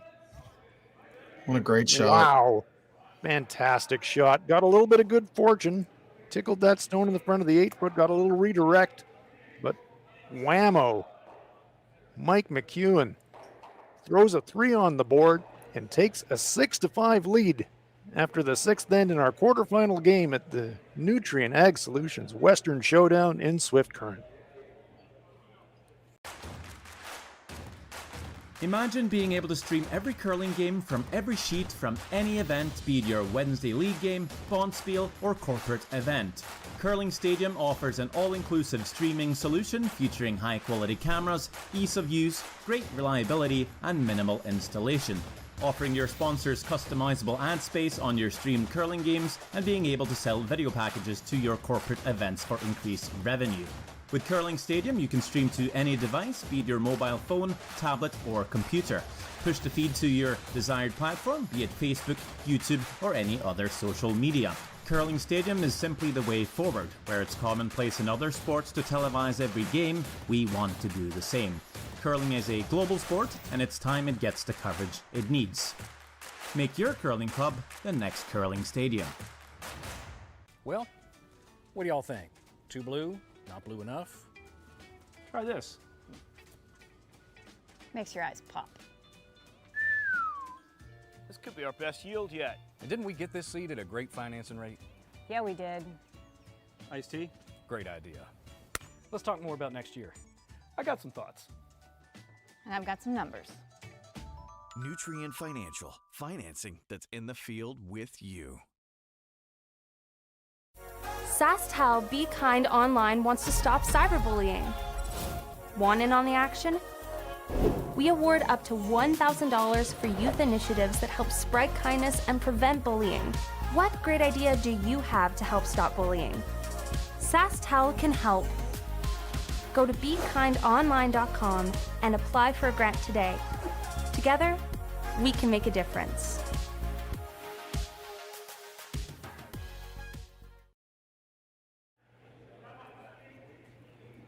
Welcome back to Swift Current, where we are still catching our breath after Mike McEwen adding to a stellar career of highlight reel shot. Comes up with another one here in the quarterfinal of Nutrien Ag Solutions Western Showdown, making a 15-foot angle run for 3 against multiple world champion and Olympic champion Niklas Edin. Wow, wow, wow. Yeah, that was a fantastic shot. Hans Fraunlob here with Sam Steep. And Sam, we were talking between the ends. You were saying Mike was looking at that angle run right from the get-go when he decided to set those 2 corners, and he got a chance to use it, and boy, did he make the most of it.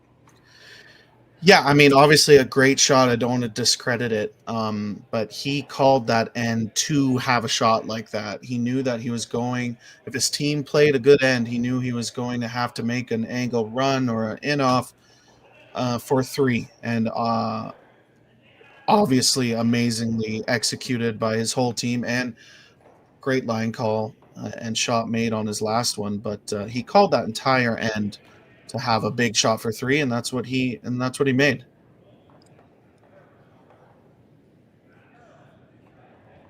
And there is a huge difference being 1 up after 6 versus being tied up after 6, isn't there? I mean, really, he's grabbed this game by the scruff of the neck with that incredible 3.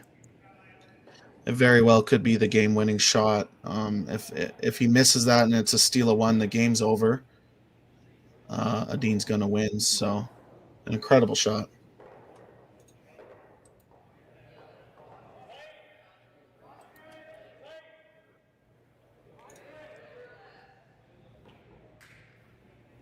Well, we won't quite say that's a shot heard around the world, but it was so well known in the curling world, it's already been posted up on X and Twitter if you want to have a look at the replay.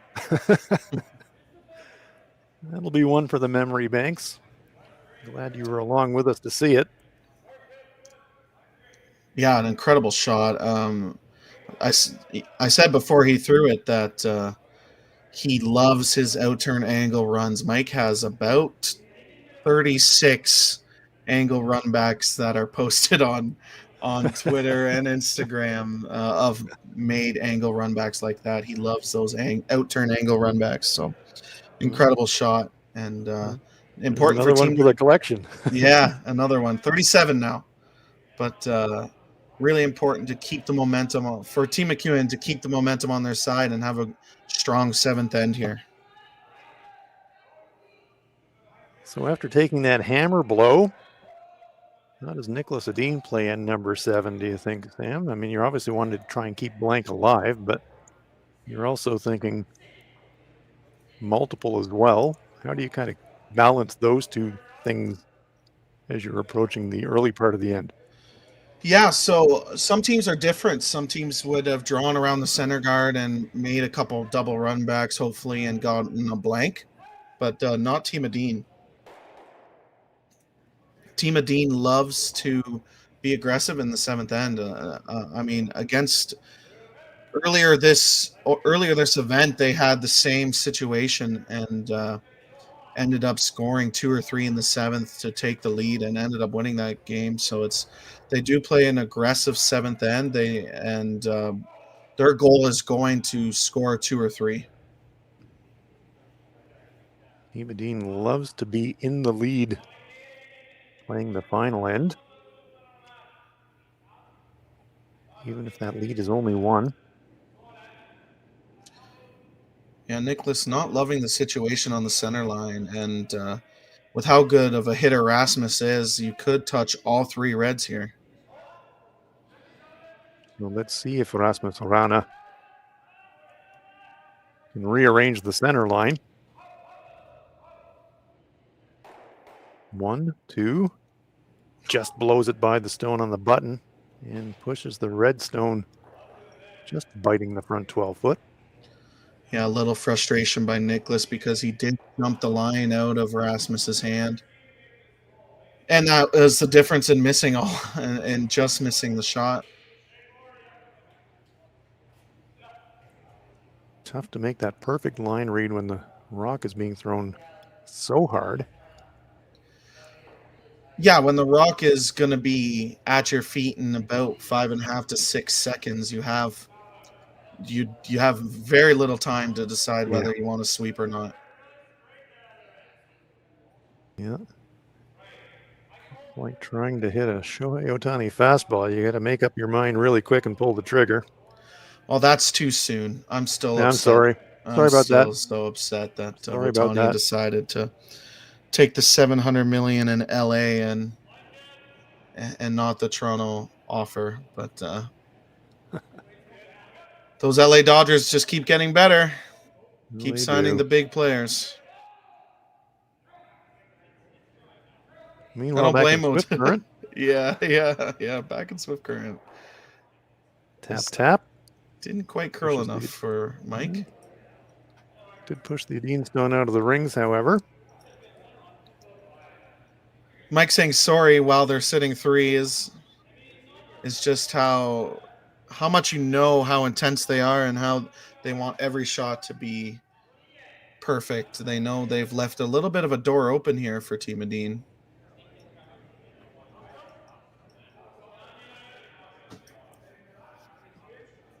Guards up. Stones in the rings, but aside from the one in the 12-foot, relatively deep in the rings. So there's still a bit of room here to maneuver here for Team Edin.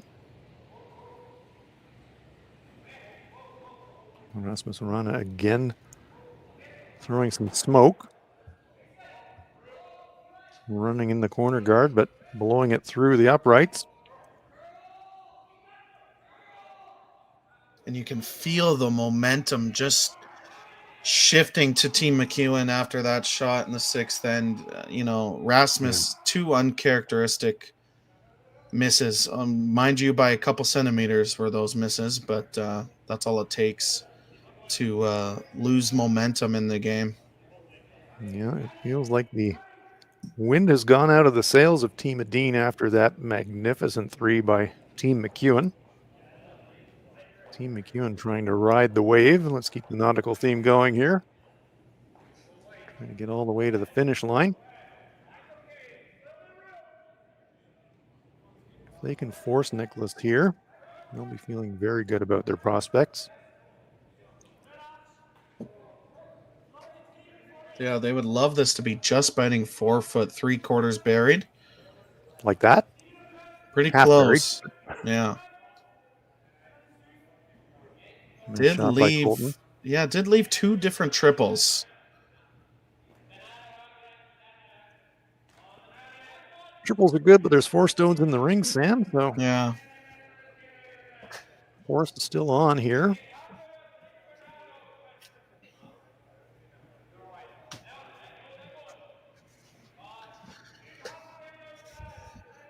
Yeah, Niklas knows that he needs to move those 2 stones in the 4 foot if he wants a chance of scoring 2. He also knows that unless Team McEwen throws a 0, it's not going to be a blank end. I was thinking exactly that, Sam. With 4 stones in the rings and one of them protected. Any thoughts of trying to come out of this with a blanker on? So you're kind of committed to try and press for the 2 somehow. Because you sure don't want 1. Yeah, big shot indeed for Oscar Eriksson. Just shaving the guard. Gets 3 stones in motion. Triple takeout. Oscar Eriksson. We talk about Magic Mike. Well, what about awesome Oscar? That was incredible. It was a great shot. It keeps the blank alive just a little bit anyways. Tremendous shot by Oscar Eriksson. I mean, he just skinnied that guard. Pounded with enough momentum to kick it out the side door and leave himself lying shot. Tremendous shot. Oscar's been playing great all game long.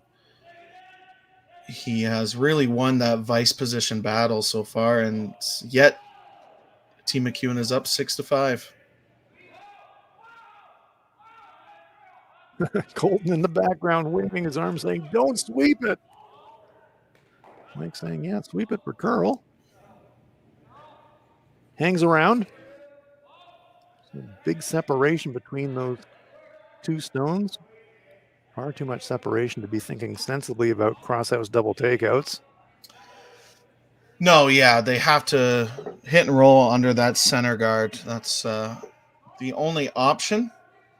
You could roll all the way to the other side of the rings and try to group the rocks together to make a double and maybe get a blank out of this end. So 2 options here for Oscar.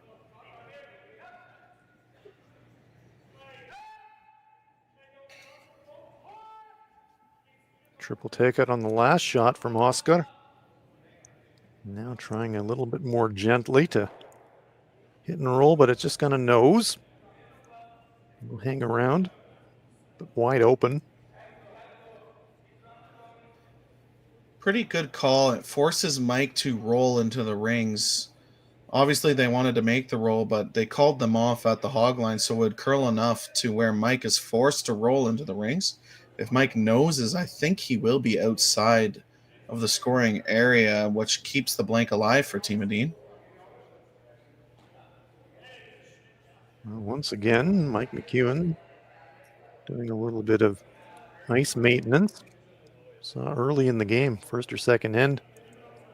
Spent a good measure of time finding a bit of a scratch mark, so something is happening on the ice surface that has caught Mike's eye, and he's spending the time that you'd expect them to take to make sure that the ice surface is pristine and there are no little bits of frost or snow hanging around that could impede his rock. Very well could be someone's slider scratching the ice, because there are a couple slider sweepers on the ice right now, but could be someone's gripper as well. If you have a little bit older gripper, it leaves marks on the ice and really affects a stone. So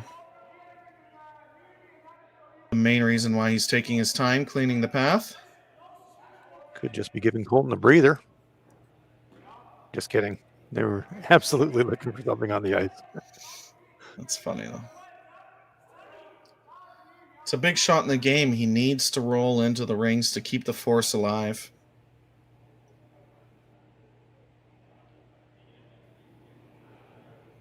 Oh, what a battle. We're glad you're with us.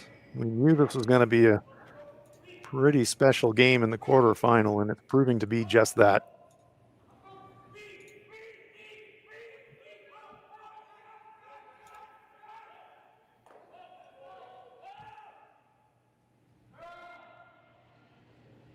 Colton put his head down and Dan tapped him on the shoulder and saying, I think we need to make it move a little bit, Colton.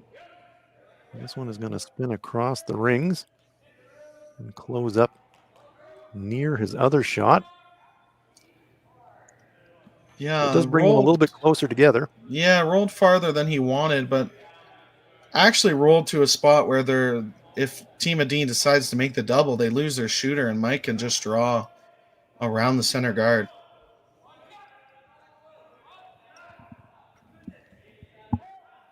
That center guard is relatively high. It's about halfway. Oscar and Niklas were looking at that, saying, do we just kind of ignore and go around the center guard? Try to get our two that way? Yeah, the two options are if you could hit shot rock and roll under the red and you might have a double and blank.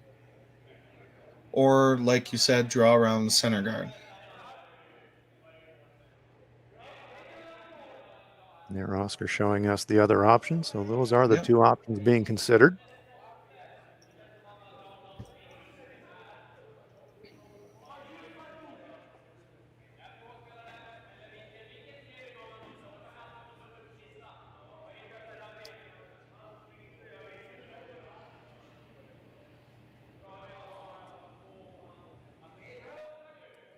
Big moment in this game. Well, we've had a lot of big moments in this game. It's been a lot of fun to call, and I'm sure a lot of fun to watch. Glad you're along with us. Yeah, big decision for Edin. If you want to keep the blank alive, you have to play the hit. If you want to try and score two, you almost have to draw around the center guard. So looks like they're trying to get the best of both worlds. Oh, no, they're going to draw. Okay. All out for the two for Niklas Edin.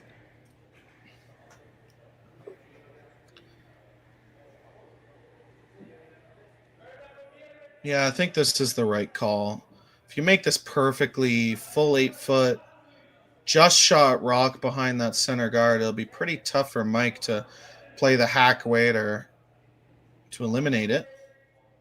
And it also gives you draw weight for your last shot this end and in the next end. So convenient to be able to throw a draw here.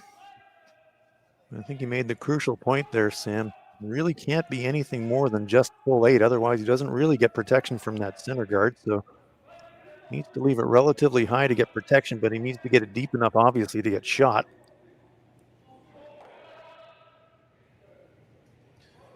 Sungun and Ron are really leaning on this one. They think it's light. It's a big sweep to try and get shot rock here. Well, did they get it on the rings at all? Just. Wow. It's kind of been the yeah, it's been the story of Niklas Edin's game tonight. He's played pretty well, but every draw he's had has came up light. A great opportunity for McEwen to steal here now all of a sudden. Yeah, this changes the dynamics massively. Mike can forget about any risk of Niklas scoring two and kind of go for the jugular here.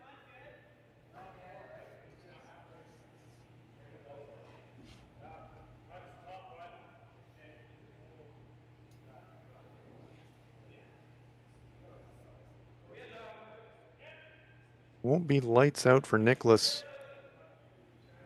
if Mike does make this perfectly and Niklas has to concede one. But don't forget, we got a couple of red ones out there on the right-hand side of our picture. Niklas could be looking at 3 on his last. Yeah, if this is made biting top button, you might see Niklas play a draw. If he gets one, great, but he's okay with giving up one.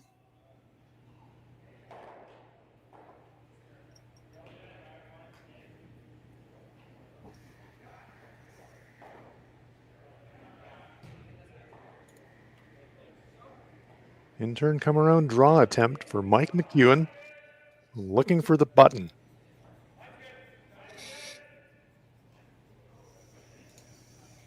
Dan Marsh, Colton Flash on the brushes. And they jumped that one right out of hand, Sam. This They're going to be needs to life be or third death. They get shot. around that stone in the top 12. This one looks light as well. They do at least get it up there, or have they, for third shot? I think it just squeaked by. Wow. Yeah. So both skips uncharacteristically light on their draw attempts, but it will still be a forced situation unless Niklas thinks there is some kind of a circus shot for two here. Yeah, the only shot for two is that what Oscar just pointed out. It might not even be there, but if you could hit that yellow really thin, and that will roll into the 4-foot, and you'll have to in off the red on the edge of the 12 and roll into the second shot rock. That's you make it sound so simple, Sam. Yeah, it's not an easy shot, and that's why they're not playing it. They're going to take their one and try to steal the eighth end. Mission accomplished for Team McEwen. You know, very much so. Niklas Edin was going hard for the two, but came up light on his draw attempt on his first shot, and now will need to draw close to the 4-foot ring to score a single point. Sundgren and Rana working this one. Is he light again? Full throttle here from the sweepers, and they get it there, but or have they? I'm not sure that they have. Just. It looks like just one yellow. We'll double check and just make sure that they accept that it is in fact a single point. It was close. Sundgren and Rana had to go coast to coast. Kevin Marsh patting the top of the yellow stone. They're going to just make double and triply sure. It's nice of Oscar to look after they've already called one yellow. I think Kevin was happy to give him the point, but, well. I think Team Edin wants to measure and it be one red. Right, I see. They'd rather have the hammer. I mean, very interesting. Okay. Yeah, it depends as a team. But, a grudging single being taken by Niklas Edin. Well, wasn't that fascinating? A little bit of gamesmanship there. I think you're exactly right, Sam. Didn't really want the one, would have rather given them the one to keep the hammer, but it will be a single point, and we are tied as we hit the eighth end here in Swift Current.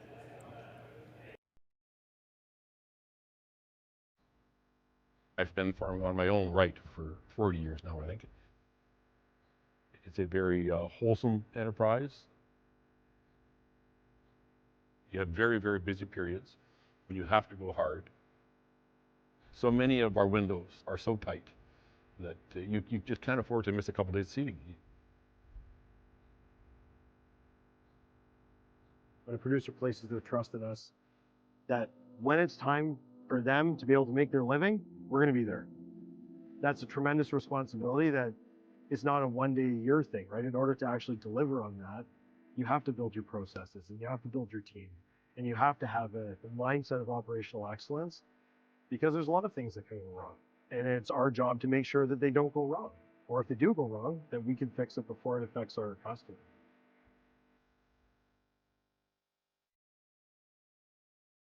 So with the impact to my business and income, will this delay my retirement? I know you're worried, Marshall, but based on the original plan we came up with, you're only about 6 months behind. I thought it would be years, not months. You should feel good. Remember, you've got a plan. Thanks. With change comes questions. See the impact of your money decisions before you make them with RBC Wealth Plan. Light up your love for curling with our customizable neon LED lights from Letterlands. Choose your new neon mixed doubles partner or make a statement with a neon curling rock in your window. Also actual Letterlands. Use discount code WHOA for 15% off. Only at Letterlands.com.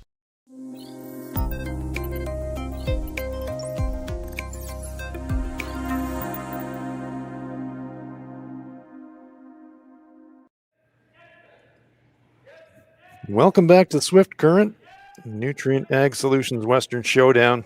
Quarterfinal game. Mike McEwen, Niklas Edin tied up at 6 as we hit the eighth end. But Hans Frauenlob here with Sam Steep. And Sam, I'd like to pick up on something that you mentioned just as the discussion was happening at the end of the last end around whether Niklas got a point or not. And you made the point, and I think you're actually spot on. Niklas actually didn't want to score. He would have rather given Mike one. Yeah, absolutely. He would have much rather given Mike one. Being down 2 with the 5 rock rule is probably a better percentage of scoring 2 and forcing an extra, or scoring 3 for the win. Better chance than stealing 1. It's pretty tough to steal 1. Now the no tick rule helps, but yeah, I really do think they wanted Mike to be scoring 1 in that end and not taking 1. So that'll explain why Kevin Marsh was so compliant to say, "Yep, your point, you got it. Way to go." Yeah, it's the total opposite. Both Vice, normally you're like, oh yeah, it's us for sure, but No, it's you for sure. They both wanted the opposite thing. They all know. Everyone knows the stats when it comes to these top teams. Know the stats on how to win and what the percentages of winning is without hammer tied and all that kind of stuff. So. We saw Mike electing to have Kevin just throw one away. He's looking to keep this as tidy as humanly possible. Yeah, this shot could win them the game. You could touch all 3 rocks and have no rocks in play after this. Big shot for Kevin. Kevin Marsh bringing the heat. 1, 2, 3 stones in motion. Terrific shot by Kevin Marsh. Clears everything off the center line, leaves a corner guard, but it is a wide corner guard. Terrific shot. Yeah, that was a fantastic shot. Unfortunately for Rasmus, his high 1 guard zone ran a little bit too deep and left that triple there.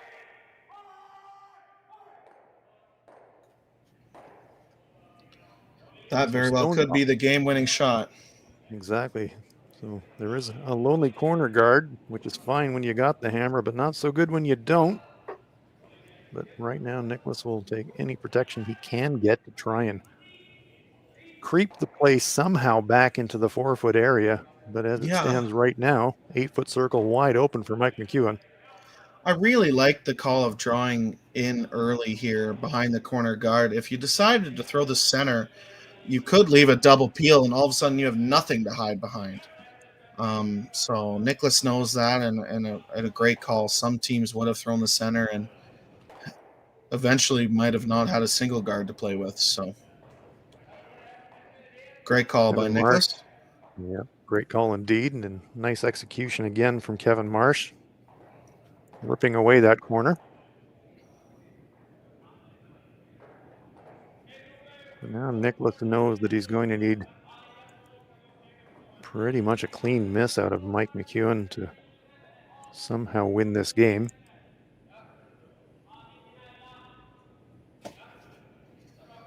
As of right now, Mike's going to have at least a draw to the 8-foot for the win.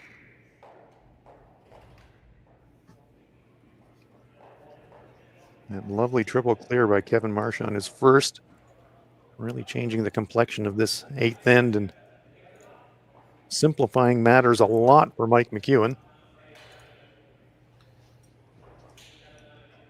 Interestingly enough, deciding to throw the center guard.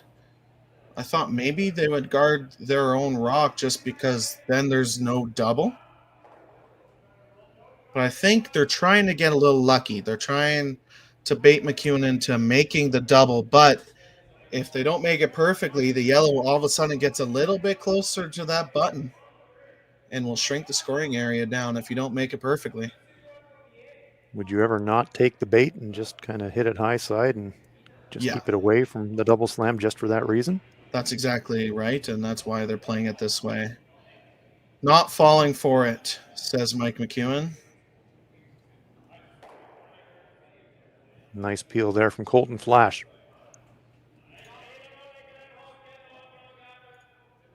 So Niklas threw one bit of bread on the water, trying to reel in Mike McEwen. Mike was having none of that. Well, Let's see what Oscar Eriksson does. We are the last game on the ice as Team Michael Brunner takes an extra end win over Catlin Snyder 4-3. Team Yannick Schwaller takes a 7-6 win over Team Muibruk. So both A qualifiers have been eliminated, and Team Dropkin eliminates Stephen Laycock. So if Mike McEwen does pull off the win, they will be the last Canadian team in the playoffs. And the winner of this game will play Michael Brunner in the semifinal.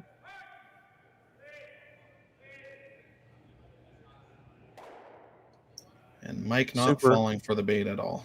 Nope. Just saying to Colton, just rip that thing off. Leave me the 8-foot. I'll be pretty happy with drawing the 8-foot.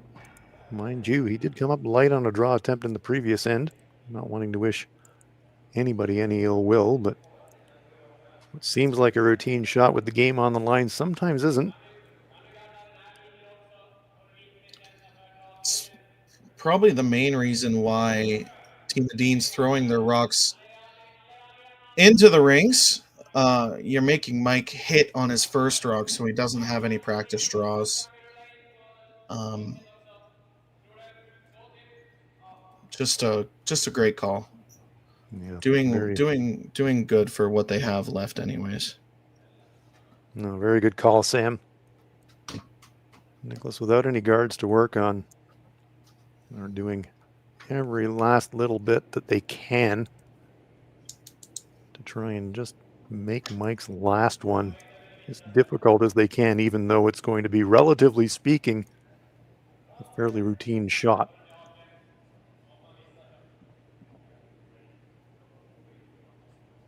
Yep, Team Edin wanting this on the tee line, full 8-foot. Oh, no, they decided to call a guard. Well, once more into the breach for the guard. Once more, Mike McEwen said, nah, I'm not going to try the double clear here.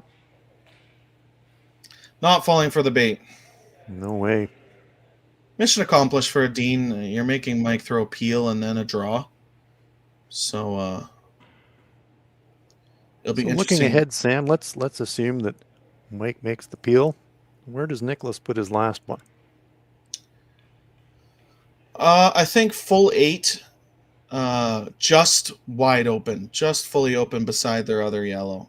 It kind of brings that yellow in the top 12 optically in play and kind of baits Team McEwen to throw the hit or draw the 4-foot. You can bury around the yellow in the top 12 a little bit, but you don't want to get too far away from the pin. You want to try and shrink that scoring area as much as possible. Mike McEwen playing the peel.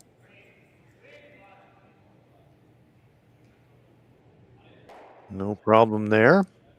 Now I'm wondering if Nicholas just doesn't put it squarely on the center line. Well, no, they are going to come to the wing. Yeah. Make that 8-foot target a little bit smaller for Mike McEwen. Yeah, you want to be full 8-foot. You're going to be pretty well wide open, but you're going to be as close to the pin as possible and try to shrink the scoring area as much as possible.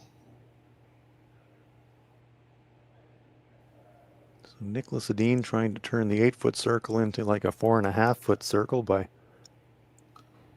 squeezing it into the 8-foot a little bit more deeply and making the target area for Mike McEwen as small as he can, knowing that Mike will almost certainly ignore this shot and draw. Yeah, unless there's air between the yellows, he'll ignore this. Same path that Niklas Edin just threw his last rock in the 8th end.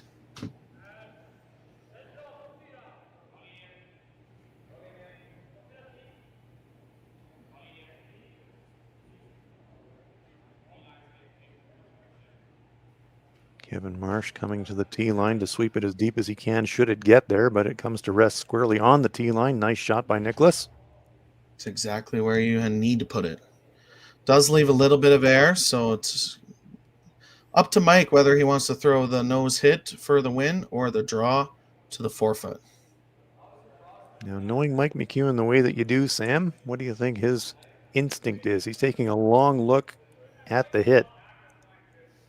Well, he had a draw on the 7th end that did come up light, only bit the 12-foot. So I think he's going to play the board waiter for the win.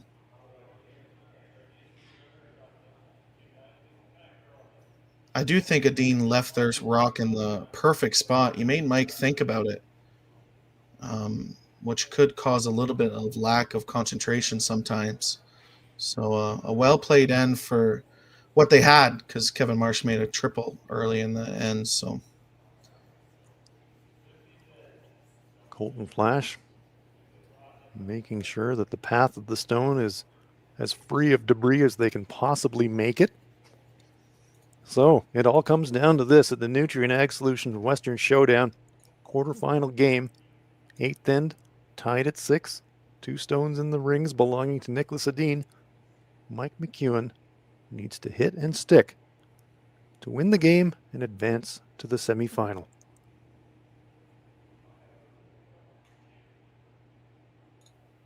Resets.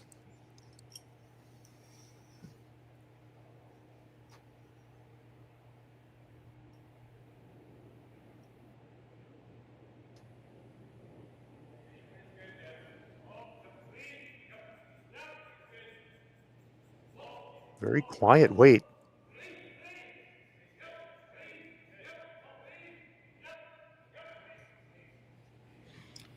Oh, no problem at all. Terrific shot and a terrific game from Mike McEwen, Colton Flash, Kevin Marsh, and Dan Marsh claiming the victory with a hit and stick for 1 in the 8th end, and they will advance to the semifinal, eliminating Niklas Edin.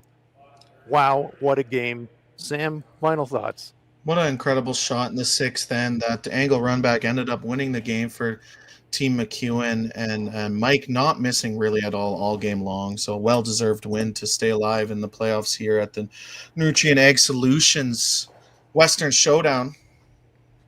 So that'll do it for us. On to Championship Sunday goes Mike McEwen. Thank you very much for joining us. Please join us again tomorrow for more fantastic curling from Swift Current. Hans Franlop for Sam Steep. Have a very good evening.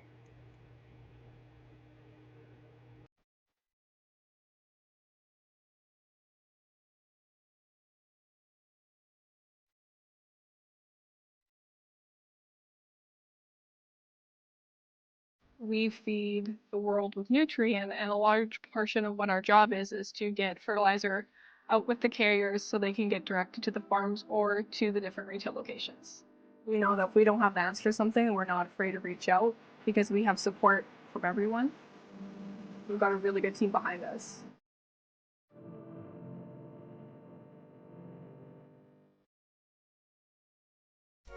SaskTel Be Kind Online wants to stop cyberbullying. Want in on the action? We award up to $1,000 for youth initiatives that help spread kindness and prevent bullying. What great idea do you have to help stop bullying? SaskTel can help. Go to BeKindOnline.com and apply for a grant today. Together, we can make a difference.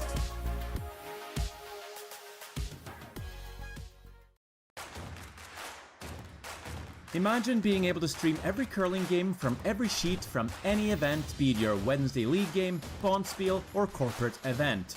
Curling Stadium offers an all-inclusive streaming solution featuring high-quality cameras, ease of use, great reliability, and minimal installation. Offering your sponsors customizable ad space on your streamed curling games and being able to sell video packages to your corporate events for increased revenue. With Curling Stadium, you can stream to any device, be it your mobile phone, tablet, or computer.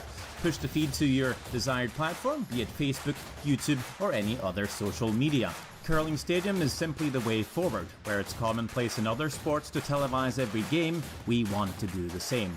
Curling is a global sport, and it's time it gets the coverage it needs. Make your curling club the next Curling Stadium.